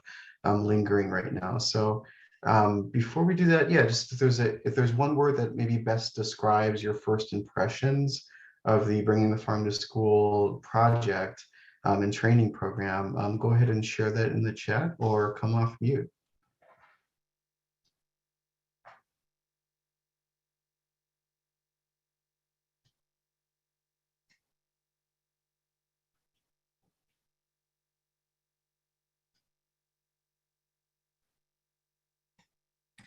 Hey, Thomas. Tomas. Hey, Patrick, how you doing? Yeah, hey. I just wanted to say that, I think the materials look really amazing. They're very polished. And I love the way everything's interlinked to carry you through to the online resources or supporting resources that help drive the curriculum home. It's clear that, I can just imagine the hours of sitting there and going through these again and again and again and thinking it through and weaving it all together. So I just want to say I really appreciate all that hard work and managing the details. Thank you so much. And we really appreciate it. We want it to be as useful to you all as possible. Yeah, and Patrick and I think Amber and some of these folks were actually at the pilot in September. We really tried to take your feedback to heart and implement a lot of the suggestions that you all had from that pilot. So yeah, there was a lot of feedback and we tried to incorporate it all.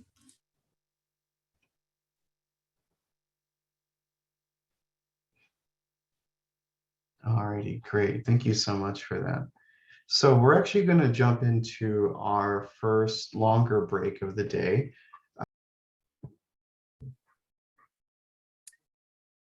So we're going to get back at it, folks. And Chris Lent is going to talk about the Farm to School Success Panel and introduce our panelists. Chris?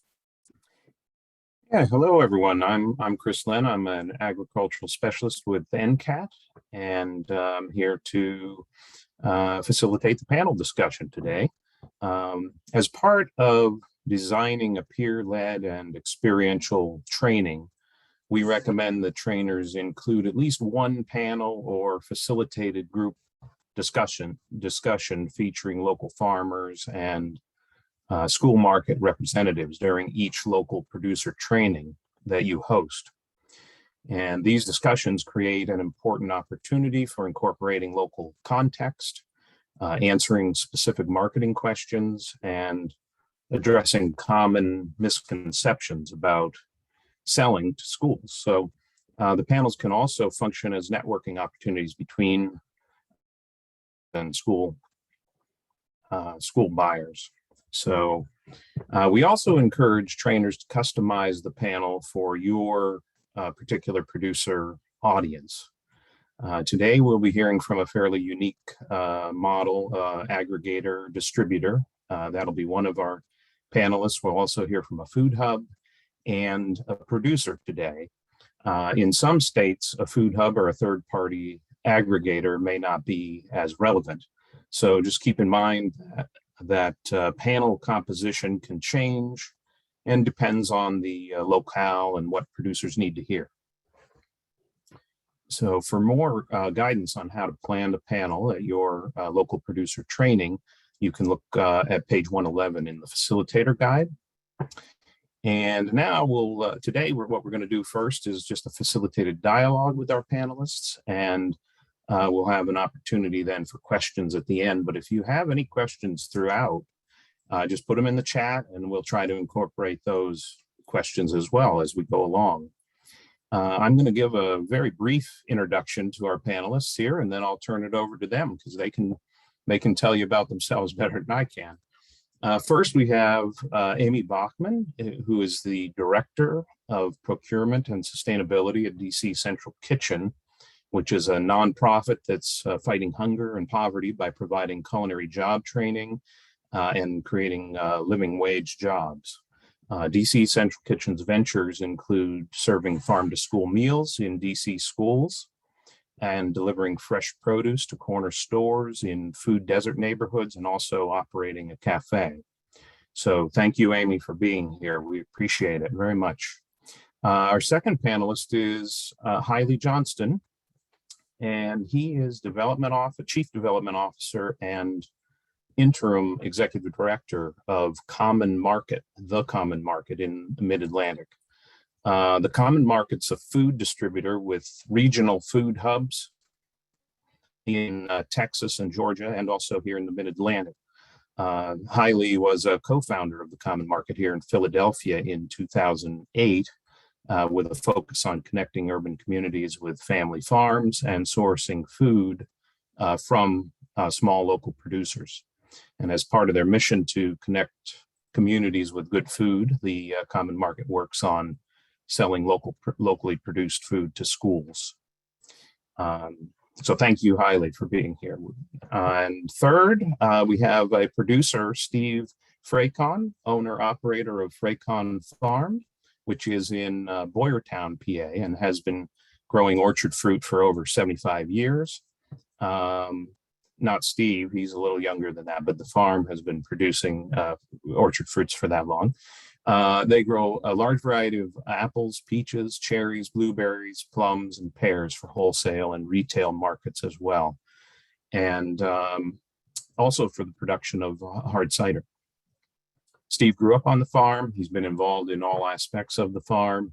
And as he told me, he wears many hats, and we're very happy to have him on the panel as well. So we'll start by having each of you just taking a few minutes, upwards of 5 minutes, and introduce yourselves and your organizations and your farm in the case of Steve, and tell us a bit about the background and your markets, products you handle, those types of things, and your involvement in farm to school marketing.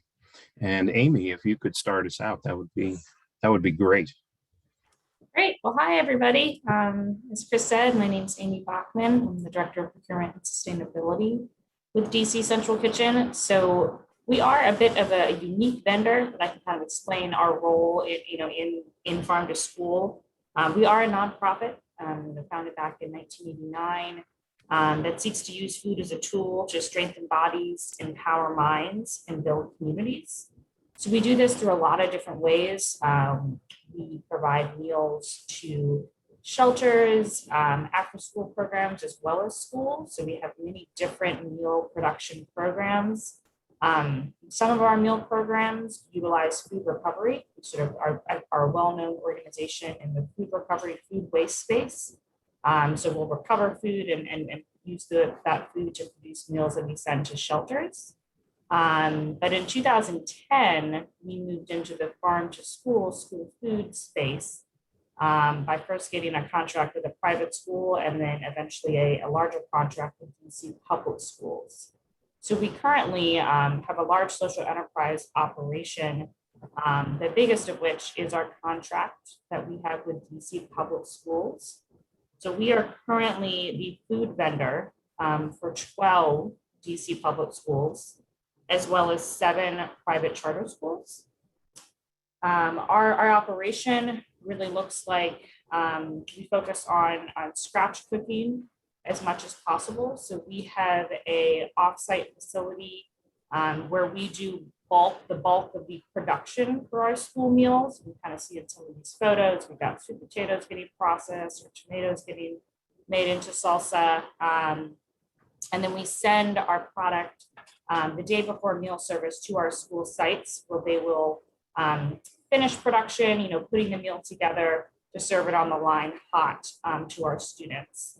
We have staff that are at those school sites. So we are both the sort of prep food vendor as well as the lunch ladies on the line, actually serving the students and getting that interaction with the students of what they like and what they don't like.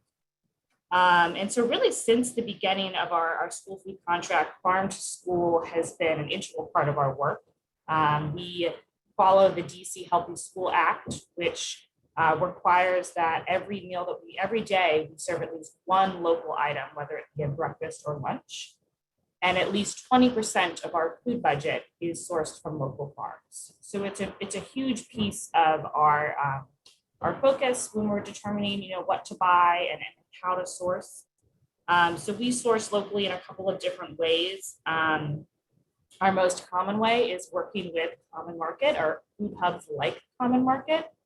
So working with these food hubs to bring in local products from all different kinds of farms in the Mid-Atlantic region. We count local as any farm product from that is grown in DC, Maryland, Virginia, Pennsylvania, Delaware, North Carolina, and New Jersey. That's set by DCPS. That's their standard that they follow. As you know, I know all states and different localities have a different definition of local, but that is the local definition that we follow.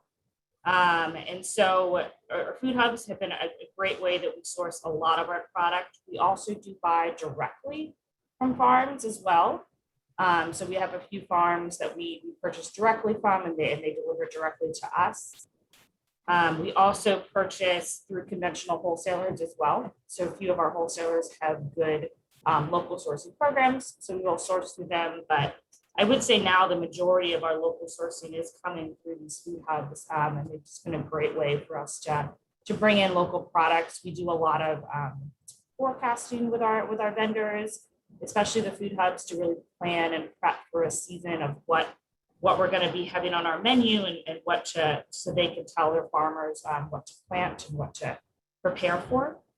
But that's our model in a nutshell. And we do about 6,000 school meals a day right now. So we are a large vendor, but not a huge vendor. DCPS is also has Sodexo Magic as one of their food service vendors, as well as does some self-operated schools. So we do only serve a small portion of the public schools in DC. So I can stop there and happy to discuss more as we get into the discussion. Yeah, that's great. A lot of information there already to think about. And Hailey, could you introduce us to your organization and yourself and the same type of thing? Sure, gladly.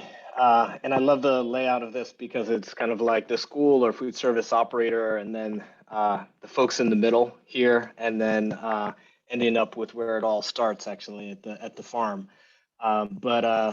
Yeah, happy to share a little bit about our work. Again, Hailey Johnston. I'm a co-founder, co-director of the Common Market. We're a nonprofit aggregator and distributor of locally sourced foods with a mission to connect communities with good food from sustainable family farms.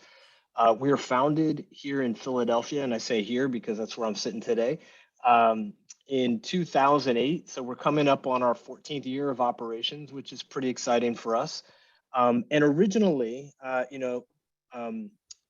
folks came together to really think about how we could improve food access and reduce disease disparity in our community. And that was, initially the motivating factor for Common Market. And what we saw was that many youth in our community were receiving up to 50% of their daily caloric intake at the local elementary school or through other community partners. And so we saw that as an opportunity to really as like the perfect place where we could have an intervention that would affect change for youth in our community, and really to improve the food environment there in partnership with school food directors and other staff. And as we were planning our work, we also became acutely aware of the challenges that small and mid-scale family farms were having connecting with fair and transparent market opportunities, ones that valued their product, promoted their brand, and in a way that differentiates their product from commodities and helps to bring a little more resources back to the farm to sustain some of the rural vitality we have in our region, and we're blessed to have here in the Mid-Atlantic and in many other areas. And so through that work, we I'm going to say inquiry into how we could make some of that work.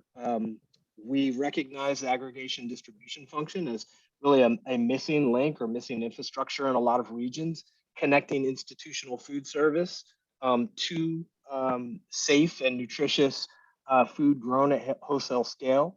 And so we thought that, hey, maybe since we know nothing about this at all, maybe we dive in and we can be the solution here. And so we launched in 2008 and began to have a degree of success here in the Mid-Atlantic region, and at a certain point decided that potentially there was an opportunity for us to bring our model in partnership to a few other communities around the country. So we operate currently in the Mid-Atlantic, also out of Atlanta, Georgia, serving the Metro Atlanta region and Metro Birmingham, and then also in Texas, out of Houston, and currently working with districts in the Houston Metro, certainly with Austin ISD, which has been a big partner of ours, as well as Fort Worth ISD. So really hitting many of the large districts in Texas as well. We've seen, as I said, we've seen schools as the ideal partner for us, one where we actually offer a way to differentiate ourselves and our farmers from broadline distributors that schools source a significant amount of their food from, and really to create an authentic source for locally grown foods. And so I think what we find is that many schools value us as a partner in that way.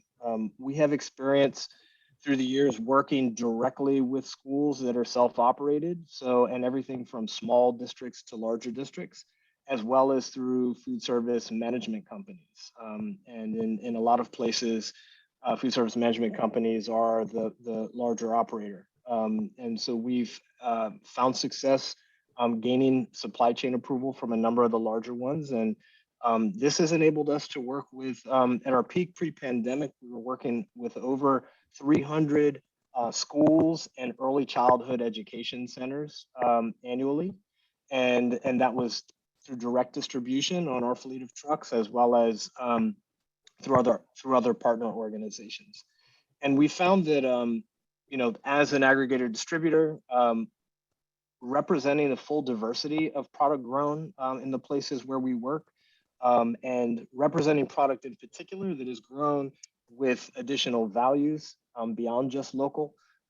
So sustainability values, humane values, labor values, has also been a way for us to differentiate ourselves in the market and really create access for schools and for the youth that they serve, different from the product that's represented by broadliners. But having that full diversity of product that's grown in a given region, so everything from grains and minimally value-added products to produce and proteins, allows us to partner differently with districts and really meet different districts where they are with respect to menuing and their price sensitivities. So one thing you asked us to consider is what are some of the things that sell well through our work. We have been doing, I think, really well, certainly with apples, and I will pass the mic to Steve Fracon, who can tell you a little bit about that. Yeah. Hi, everybody. Sorry, I keep laughing. I love Hailey's photos there, and all I can say is that the one that was in the upper right-hand corner, that's Juan Donato, who works for us, and I was there when that picture got taken. It was a really hot, sweaty day. I remember that picture well, but it speaks to the authenticity and close-knit relationship in the local movement, and specifically between Fracons and the common market. So it's wonderful. But to introduce myself, so I am third generation on the farm here. My grandfather started Fracon Farms in 1944. It was a fruit farm when he purchased it. We had Black Angus cattle back then as well, but now today we are exclusively tree fruits with a small dabbling in blueberries. We farm about 100 acres. Of that 100 acres, 80% of that is apples, 15% peaches, 5% makes up blueberries and pears and cherries and a few other things that we experiment and just have fun with. So mainly the business is apples for us, and they grow well here and it works well for us, and it's a consistent, reliable crop. The markets that we participate in, I always joke, I'll sell apples in any format to anyone, anywhere that wants to buy them. But the big markets for us are really retail, farm to school, and institutions. And I'll put some percentages on that then as well. And then food processing, and food processing meaning apple cider, peeled apples, sliced apples for pies, things like that, based on the varieties that we sell.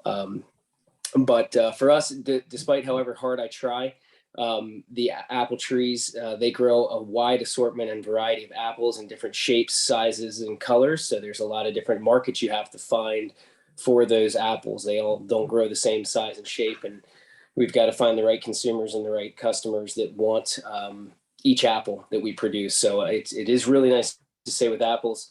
Specifically, it's almost a zero waste crop, whether it starts on the retail end or institutional end, or then going into cider and the processing market. There really is almost a home for every apple. But that's not to say that the economics of each apple are good for the farm. That's the key thing, is finding the right markets that keep us vital.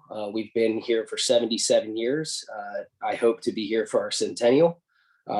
So it's really critical to keep finding ways to keep the farm vital and surviving.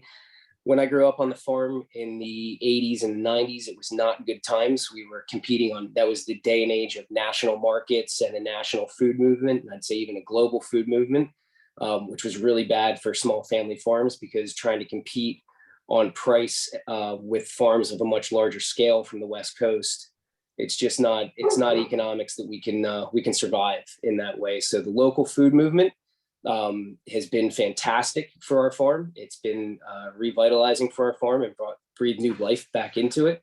It's been good for us both on a direct retail level, but also with the farm to school movement and the folks there that are focusing really hard on buying local and supporting local family farms. For us right now, farm to school makes up 40% of our apple sales, which is very substantial. So that means it's the majority. If I say retail and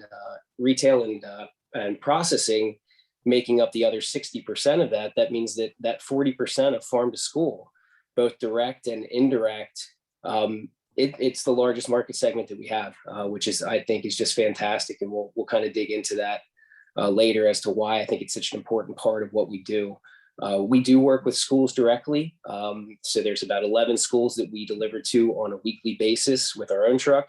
And then we work through food distributors and food hubs like the Common Market, who really extend our reach and access far beyond what we could ever do on our own.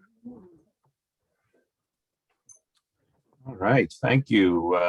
Thanks very much for those introductions and all the information that you've come out with there. I was wondering if we could go back to Amy and run through a little bit, get into the nitty-gritty a little bit, and run through what's exactly involved in developing school sales, as far as how do you approach them? Do they approach you? Those kinds of things, and who you're actually dealing with when you approach a school for sales, and how you build that relationship, and how important you think that relationship is.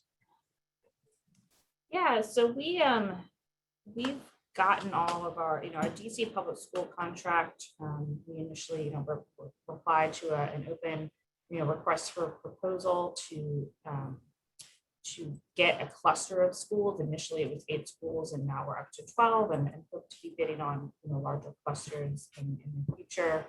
A big focus of ours and sort of ways to make ourselves stand out was our focus on farm to school, of explaining kind of our process of how we will incorporate that type of sourcing into our work, to get, to sort of attract DCPSs. I know that's one of their big values. It is farm to school. So, as a vendor, we additionally will provide, monthly reports of what we are sourcing locally and what farms specifically we're sourcing from, so we can make sure we're meeting that sort of budget goal of 20% local spend, as well as that one item a day.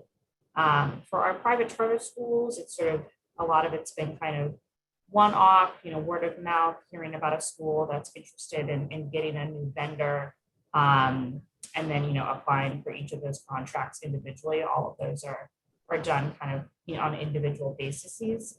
But again, our local sourcing program is always really central to our model in terms of what we bring to the table in terms of us being a vendor. What does make us unique as a local, farm to school vendor is that since we have,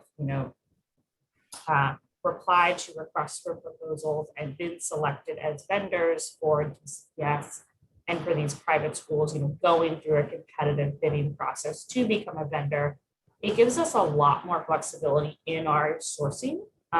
We do not need to go follow the formal procurement sourcing guidelines that maybe a school district would have to do because they need to ensure the competitive bidding process. So it does give us a little more flexibility to source from whatever farms have the best price to be able to move between farms. Sorry, dogs make a little noise.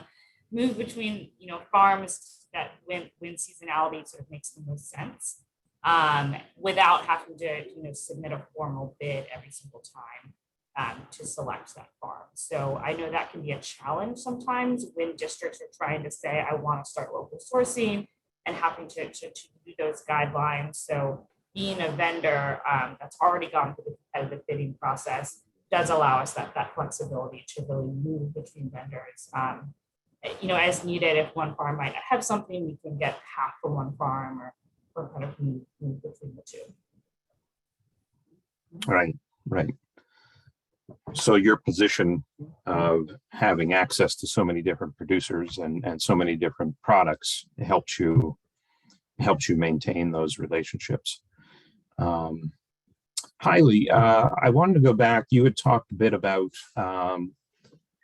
differentiation of product and how that helps you in farm to school sales. And that's usually a word in marketing that's used to, affect pricing a little bit, and increased pricing is usually what's associated with it. And I was wondering how do you work with producers to come up with a product at a price point that'll work for schools and the producer themselves?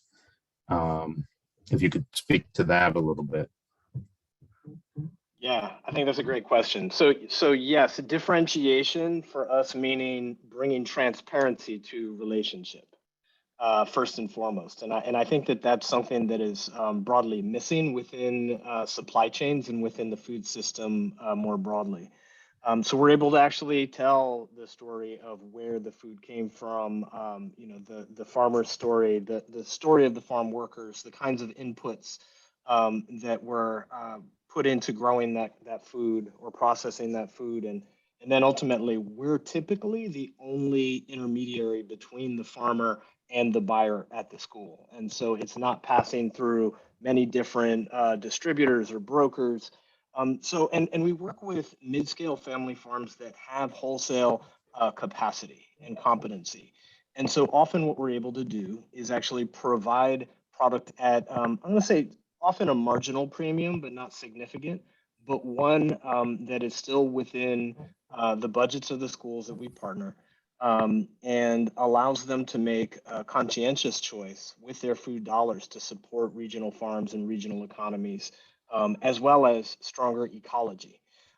So for us, differentiation is all about transparency. It's all about also for us, and I think key to what you're underlying your question relates to just an understanding of what is feasible within the cost constraints of the schools, both from a price point as well as a processing point. I know that many districts that we've worked with historically and now more than ever are facing challenges with labor and the ability to actually process product, scratch product, which is actually what we specialize in, but also finding ways for us to work with processors so that we can present local food to the schools in a format that makes the food service staff and food service directors' lives easier. And to take away all of the barriers, whether they be the regulatory, food safety, insurance, price, everything else, everything that makes farm to school challenging for schools. We work closely with both sides, with the farmers and with our school partners to understand their constraints and try to bridge them. And then the other thing, and this I think is important, our mission is to serve what I consider to be the anchors. Schools are not the only anchors, the farms are the other anchors, but to serve the anchors of the supply chain and of regional food systems. And so as a nonprofit, we're able to do so in a way that doesn't include the need for profit. So I think those are some of the ways that we work to differentiate and to continue to meet schools' needs. Yeah, yeah. We had thank you for that. We had a quick question come in, I believe it was for Amy, and it's Hannah asks, and then I want to get back to Steve with a question. Hannah asks, are your contracts with districts for regular meal provision the entire school year, always through competitive bids, or any small or micro purchasing? Yeah, I think if I understand the question, when we are, we're doing our competitive bidding to get a contract with DC Public School, it is for the entire school year, usually for honestly multiple years. Usually it's like a 5-year bid period. So it's for a decent amount of years, as well as it's for the whole school year, and it's the entire school contract. So, we are providing breakfast, lunch, and supper for our cluster of schools, as well as, the fruit and vegetable program and any special events. And so the local sourcing really just goes into that, but it is for the full contract for those schools. Okay. All right, thank you. Great. And don't hesitate, anyone who has questions, to get them in the chat there, and we'll try to ask them as quickly as we can here. Steve, you were talking earlier about having some direct school sales from your farm, and also working through the food hubs as well. Could you compare and contrast how that works for you a little bit? Which aspects of working directly with the schools you prefer, and which aspects of working through a food hub or a distributor that you prefer as a producer? Yeah, sure. So for us, it's really about proximity and right fit. So I don't have a fleet of trucks. We have one truck and one retired man who drives that truck. So when I'm approached by a school, or I meet a new contact at a school who wants to work directly with the farm, there's a series of questions that I have to ask. One of them is, can you handle delivery 1 day a week and to one school in the district? I can't, having only a single product, not having, dairy and protein and grains and everything else to make multiple stops economically viable for us. I've got to do a single drop to a district. And then that means, can the district handle, then distributing those apples to the other buildings in the district? We have tried before working with, very what I call hyper-local school delivery, meaning that the school district that we're actually operating in Boyertown here, and to deliver one case of apples to an elementary school just it's not viable for a farm to handle. So we have to find the right fit schools. What I typically find is our range can't be more than an hour away from the farm. That's our radius, with one truck. So I try to find, if we're approached by a school that's within an hour's reach of the farm, okay, then that's great. We can reach you. The next question is, can you handle 15 to 20 cases as a minimum? And a lot of schools can't. So I have to have enough to go to a single district. And then if they are going to take it as a single drop, it's, well, how are you going to get the apples then in a timely manner, so there's still product quality, because that's important to us, to the other schools in the district. If these things don't fit, it's no problem. And then that's where the referral comes into the food hub, the common market that we work with, and say, okay, we might not be able to handle you, but here are other avenues and other ways that you can get our apples, and you can get lots of other great local fruits and vegetables and proteins and grains, and fit into a local program without needing a direct farm relationship. And what Hailey mentioned is, which is so critical, is where that still works for us as a farm is there's not multiple layers. It's us, the common market, than the school district, right? So without having many layers of brokers and sales agencies in between the farm and the school, we can offer our product at a competitive price that is still a good return for the farm, but is still financially beneficial to the school district on a per person or per count per student feeding basis. Mm-hmm. So it's a lot of communication and finding what's the right fit. Yeah.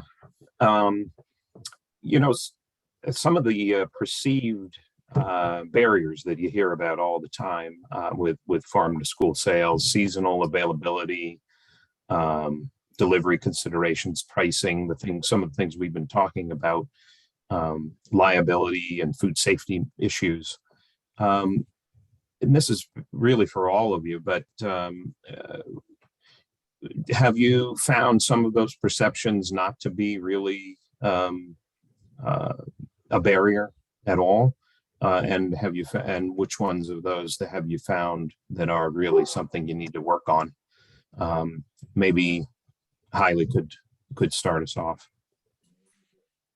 Yeah, I would offer that currently the greatest barrier to us partnering with schools and representing local farms is different government subsidies. So USDA commodity program, the DoD Fresh program, they create sort of artificial market dynamics, which to some degree devalues food, and again, food without very much transparency, and brings price point to schools, or brings food to schools at price points that doesn't recognize the true cost of food. So if your budget is built on government subsidy, then it's really hard to put forth a fair price and be competitive, honestly. I think, of all the things you named, some of them, yes, there are very real, and a laundry list of impediments to working with schools, and not just for the farm to school month or tastings or the little nice things that I think has been the cornerstone of farm to school, but actually making farm to school a real opportunity to sustain farm livelihoods is challenging, honestly. What we've been increasingly focused on, again, is finding ways to represent minimally processed foods, and this speaks to your question of seasonality. Finding ways to represent minimally processed foods so that we can have viable offerings throughout the year, and diverse product offerings. So some of the things where we've found the greatest success is with IQF frozen products, and that locks in the flavor and the freshness of locally sourced products and allows us to deliver it 12 months a year. We talked about, and we'll continue to talk about, apples, but the beautiful thing with apples is that they're in this region anyway, in the Mid-Atlantic, the apple season and storage, I'm going to say, corresponds directly to school demand. So that's been fantastic. But then again, also offering a variety of things that we can either process, store, and deliver, or that help us to overcome seasonality in different ways. So those are some of the things that we've been working on. Greenhouses also, and season extension is another piece of that. Well, that was where I was going to go. I have a special interest in season extension and high tunnel production and those issues, and or those tools. And I wondered if the farms you worked with, Amy or Hailey or Steve, if you knew any other producers who sell to schools, how important those tools were to close that seasonal gap. Do you find that those are important tools? Maybe Amy could speak to that. Yeah, I think just, in general, speaking to seasonality, I'm really glad Hailey mentioned the IQF frozen items, because those are actually one of the biggest, I guess, purchasing items that we can get from common market. We get our local corn and our green beans and peas and spinach now, and cranberries. It's a lot of different items that are regularly on our menu, that knowing we can get them 12 months out of the year allows us to plan our menu in such a way that we can really kind of always count on that local piece, rather than having to say, okay, well, only corn in the summer or only green beans for this short little window, in March or whatever it might be.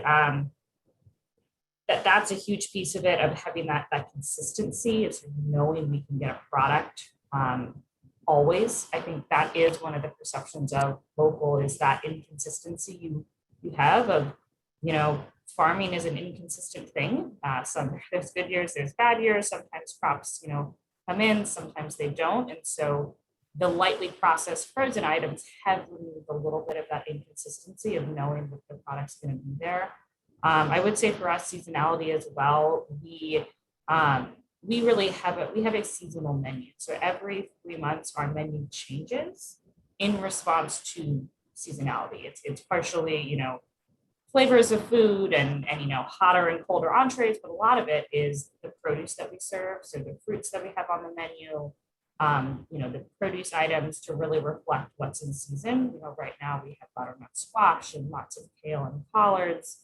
In the spring and summer, it'll switch to more lettuces and lighter items. And then in summertime, we start bringing in the watermelon and the cantaloupe and all of those great things that are seasonally available. But then those cycle off when we come back to fall. So that is a really big piece of our work of planning that out to help it to become more affordable. In terms of like season extension specifically, you were asking about, we do work with some hydroponic growers. So I guess less season extension and more, again, year-round availability. We've worked with Mox Greenhouse for many, many years. They're a hydroponic grower out of Berkeley Springs, West Virginia. And so they're able to provide us with lettuce year-round. And again, that consistency, that set price, that knowledge of what something's going to be really, really helps. I think for us also working with Common Market and other vendors to have that sort of established pricing for a full school year or for sort of a certain number of months is also really helpful. Started doing a little bit more of what we kind of call contract growing or grower agreements, where we establish, what our demand is going to be for a certain amount of time, so that a farm can plan to grow for us at a set price, and we also plan to buy, what they grow, so that they have that consistency on their end to know the demand is going to be there. But then on our end, we also know the product's going to be there. So really cool with Common Market. We just have recently set up to start buying chicken drums from Locust Point Farms, one of their antibiotic-free chicken producers in Maryland.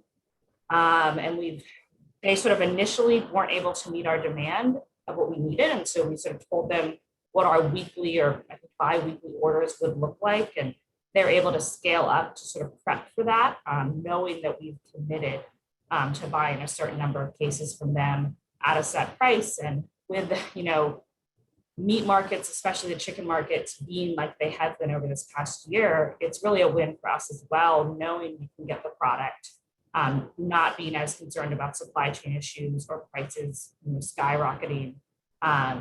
So sometimes it feels like the perceptions of pricing and availability, when you work with places like Common Market or directly with farms to really establish like a win-win partnership, you can really get around a lot of those barriers to make it work for both sides.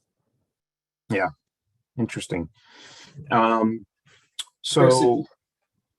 Chris, if I can I jump in just to add some Sure, things there Steve. that I think can help everyone sort of understand is, the one thing is, I think just as an entire culture, we're so remote and distant from farms. There's just a total lack of understanding of how food is grown and what is capable on a farm. And the same thing is, it's important for the farm to consistently have supply and availability for their food hubs and the schools that they work with.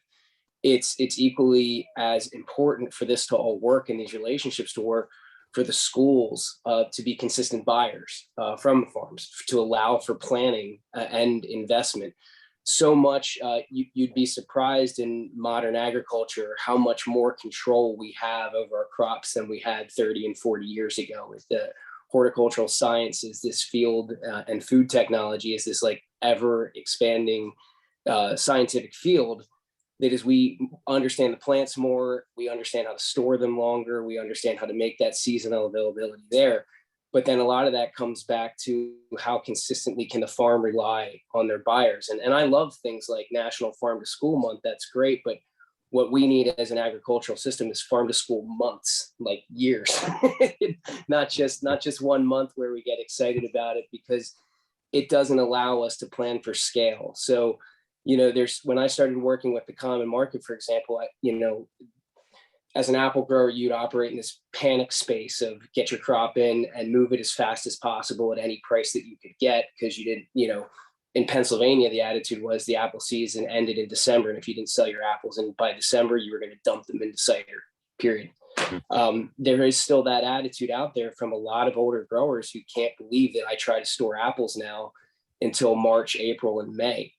But my relationship with Common Market and now with a lot of these schools, I do a lot of planning and things that I've learned in my schooling to make sure that I have a steady apple supply well into the spring. And I can say that we've gone from where I'd say highly amount of apples by the end of January to having our apple crop overlap with our cherry crop, right up to the end of the school year. And that's just because we can count on each other now. And I know that we can count on each other. So there's investments that I'm willing to make as a farmer into infrastructure like cold storage for that, to extend that supply chain. And that's across the farming sector.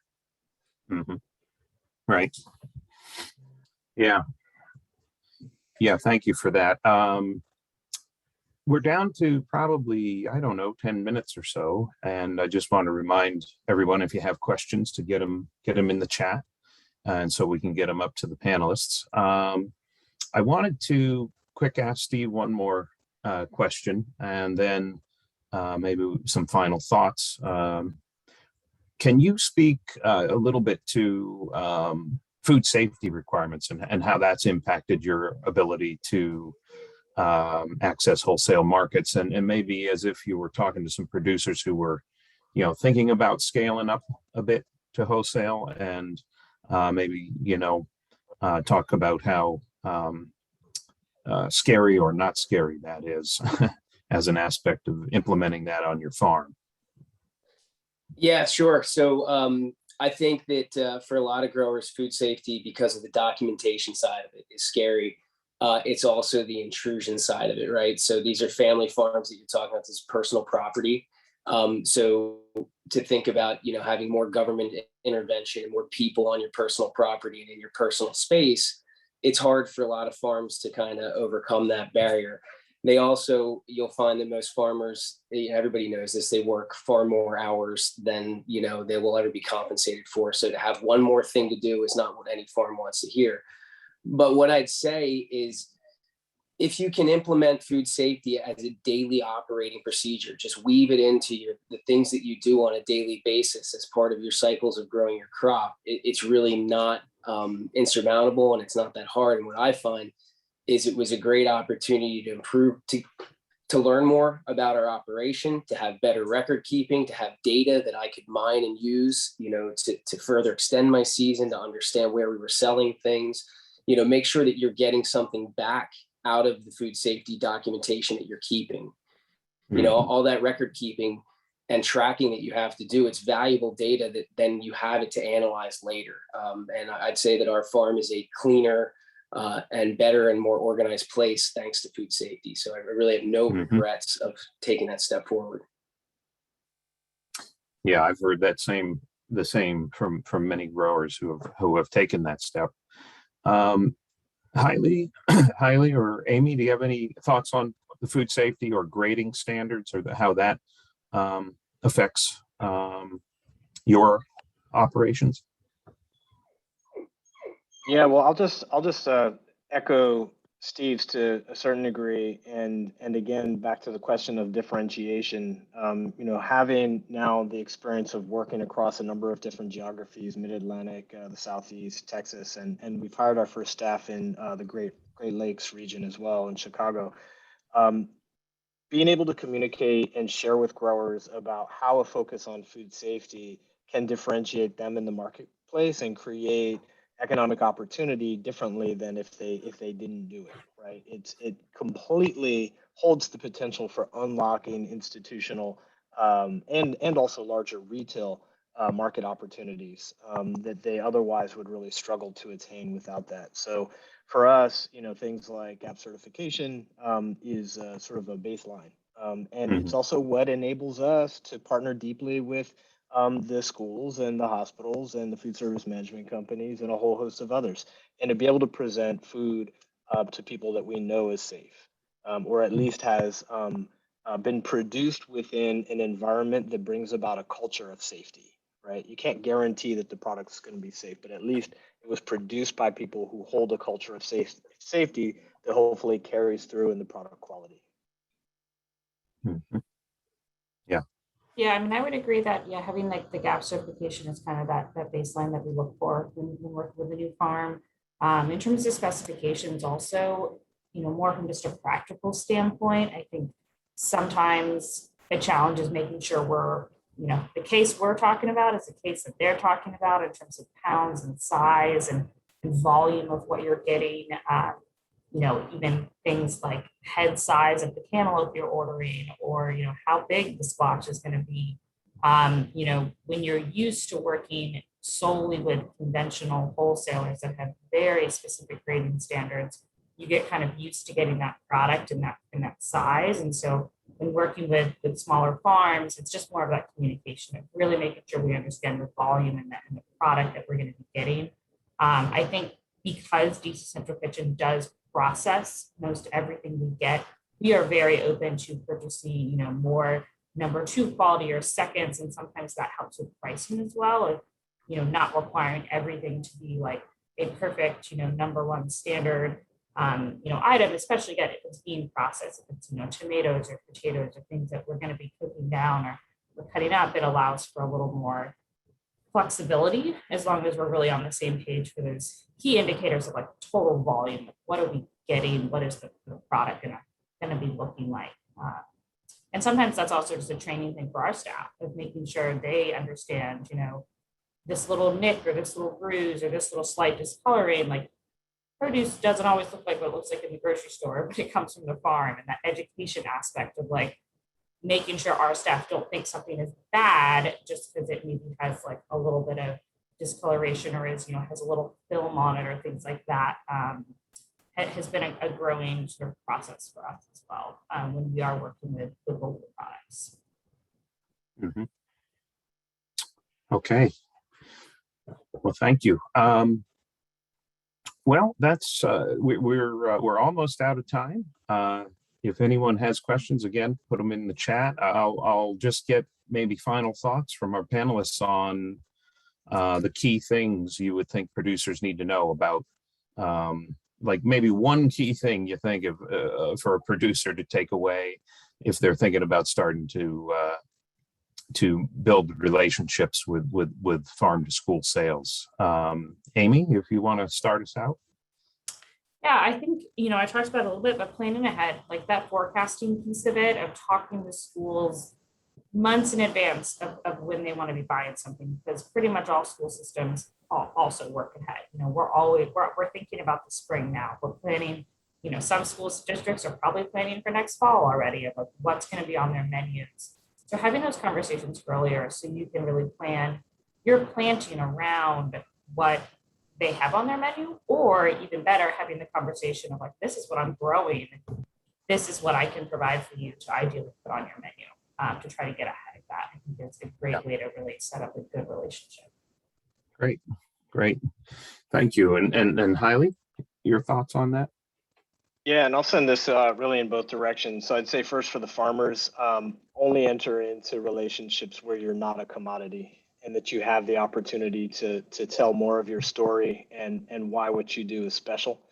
Trying to price compete within school food is an impossibility for most mid-scale or small family farms in the school markets. So, again, find the ways to get paid what is appropriate for all of your hard work and labor.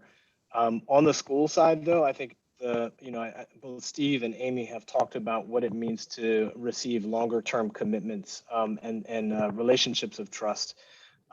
For us, when we're able to get multi-year commitments or contracts in place for production from school partners, it really allows for planning and just, I'm going to say, broader success and meaning in farm to school programs. I think the big thing that we need to be working toward is farm to school in a way that actually creates economic opportunity for growers and meaningful opportunities for nutrition within the lunchroom. So beyond the good stories, right? We need to get to depth and meaning in the farm to school movement. Okay, yeah, and Steve, briefly, your thoughts on one takeaway for a producer if they're trying to build school relationships. I think for the producer to understand that if they're being told that farm to school is a low value opportunity for them, it's because there are too many layers in between them and the school. I think that producers should pursue these relationships. They should pursue these opportunities. They're good, long-term viable opportunities for their farms. And I think the most thing that's important for producers to understand, as a farmer, you typically grow up in an environment of plenty where there's tons of access to food. And I don't think many farmers realize enough how food insecure so many cities are and how limited access to fresh fruits and vegetables is in a lot of cities and a lot of areas away from the farm. And for the viability of local agriculture into the future and the viability of these farms to survive, we have to make sure that our products are getting out there to the folks that really, really need it. And it was an eye opener for me. The deeper I got involved in farm to school and the deeper I got involved with food hubs was the understanding of the limitations of access to fresh fruits and vegetables that so many Americans have. And that to me is the part of why producers really need to get engaged in this and really need to pursue it and change the model. Yeah. Thank you. Well, that will, I think, wrap up our panel for today. We're out of time. And I can't thank you enough. Amy Bachman, Hailey Johnston, and Steve Freycon, thank you for your time and your expertise and your knowledge on these subjects. And thanks for sharing it with us. Really appreciated it. We were glad to have you with us. I think we're going into a break. Is that right, Tammy? A quick break? Yeah, just a quick 5-minute break. Okay, welcome back, everyone. So we're going to get started and dive into the introduction of the trainer action plan. So just to move us along, we developed an action plan for trainers to help pull many of those big picture components of planning into one piece. And you'll be spending a lot of time with this resource throughout the workshop and in your state breakout teams. A copy of the trainer action plan is located in the workshop folder that you received in the mail, as well as at the very end of the facilitator's guide on page 139. The purpose of the trainer action plan are twofold. One is to model the producer action planning that will occur during the local producer trainings, and two, to assist you with assessing your training team's capabilities and identifying those important next steps towards planning your local producer trainings. So the first part of the trainer action plan is a team assessment, which is a checklist of items starting on page 139 and ending on page 140. The checklist is organized into 6 buckets. Know your content, build your training team, make it local, plan your agenda, identify and reach your audience, and plan for action. These buckets are aligned with the Getting Started section of the Facilitator's Guide on pages 4 through 6. And the assessment is intended to support each state training team in determining potential knowledge gaps, familiarity with the training tools, and overall comfort with the planning, outreach, and facilitating process. The trainer action plan is the second part of the resource, and that includes the action table, where teams are encouraged to insert necessary action steps, corresponding timelines, and any additional resources or tools needed to successfully plan and host a local producer training in your state. The completed action plan, in conjunction with the planning and outreach guide, will then become your blueprint for planning and preparing for your local producer training. So for each topic area, it's important to start with the team assessment statements, and knowing the content is the first step. In this example, this team has members with a broad knowledge and expertise spanning from child nutrition programs and working with producers. However, the team is less familiar with how to access and navigate the resources found in the trainer's toolkit to supplement their content knowledge and support their training planning efforts, as you may all be feeling right now. So the team would then come to the action planning table for the know your content. Most of the action steps for this bucket are pretty straightforward.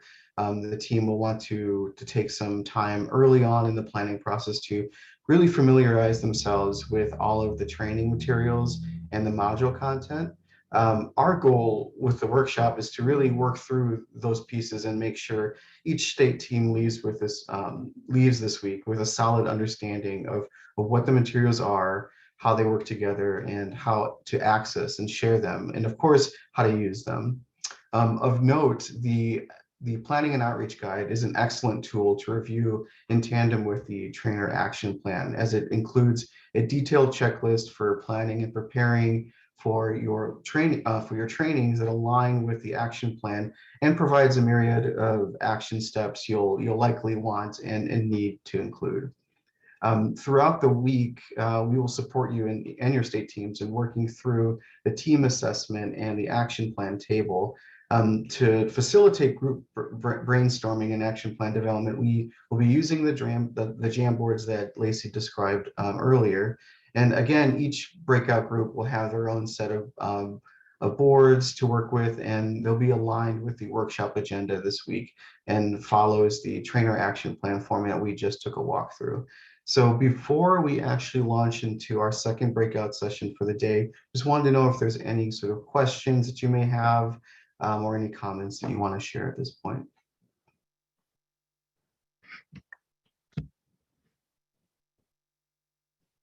Sorry, getting a lot of sun in my video.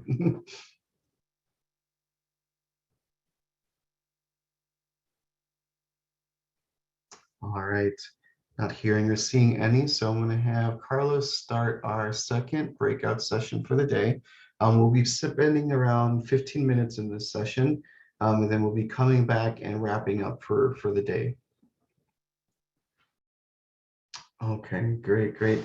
Welcome back, everyone. Hopefully that last breakout session went well for you all. Don't worry, there'll be many more breakout sessions throughout the week to connect with your groups. So yeah, so this is the end of day one. We've given you a lot of setting, a lot of information, and we would like to just take an opportunity to hear from you all, and wanted to ask if you would indulge me just in a quick activity. I'm going to ask a few questions, and go ahead and give me a thumbs up, either a virtual one or a real one, and yeah, just to get a sense of where you all are at. So first question being, I have a better understanding of the Bringing the Farm to School project and its materials. And thumbs up if yes, and thumbs down if no.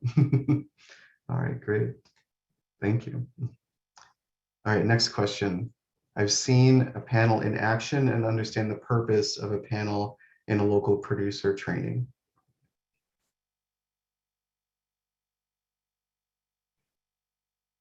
Great. Thank you. And lastly, have met new people from your region or have gotten to know old friends better.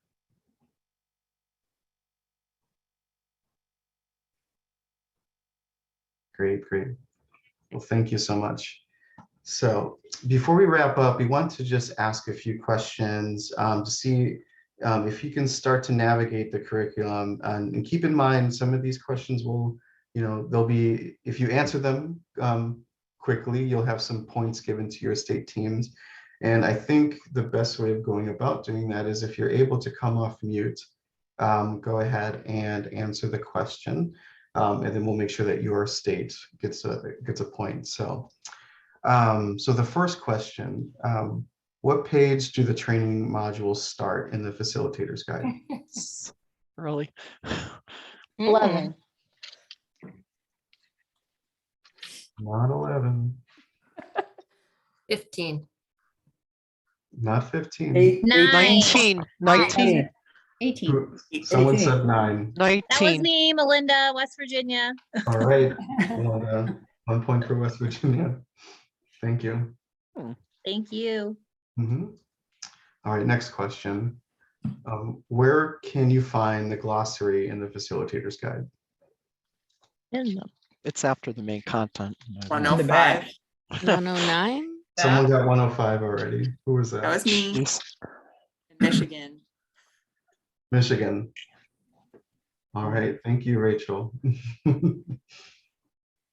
Great, and then last question. Where do the case studies live? In their own guide. Online. I think Yes, B, you got it, online? Yes. Yeah. All right, what state are you Virginia. from? What state are you from, B? Virginia. Virginia, okay, excellent. Great. All right, so tomorrow we'll be digging into the first half of the producer curriculum content, which are the introduction and then modules 1 and 2, and then spending some time in our state breakout teams as well to work on action plans and a few other things. So thank you so much for a successful day 1, and we hope to see you all back here tomorrow. Thank you. Thank you.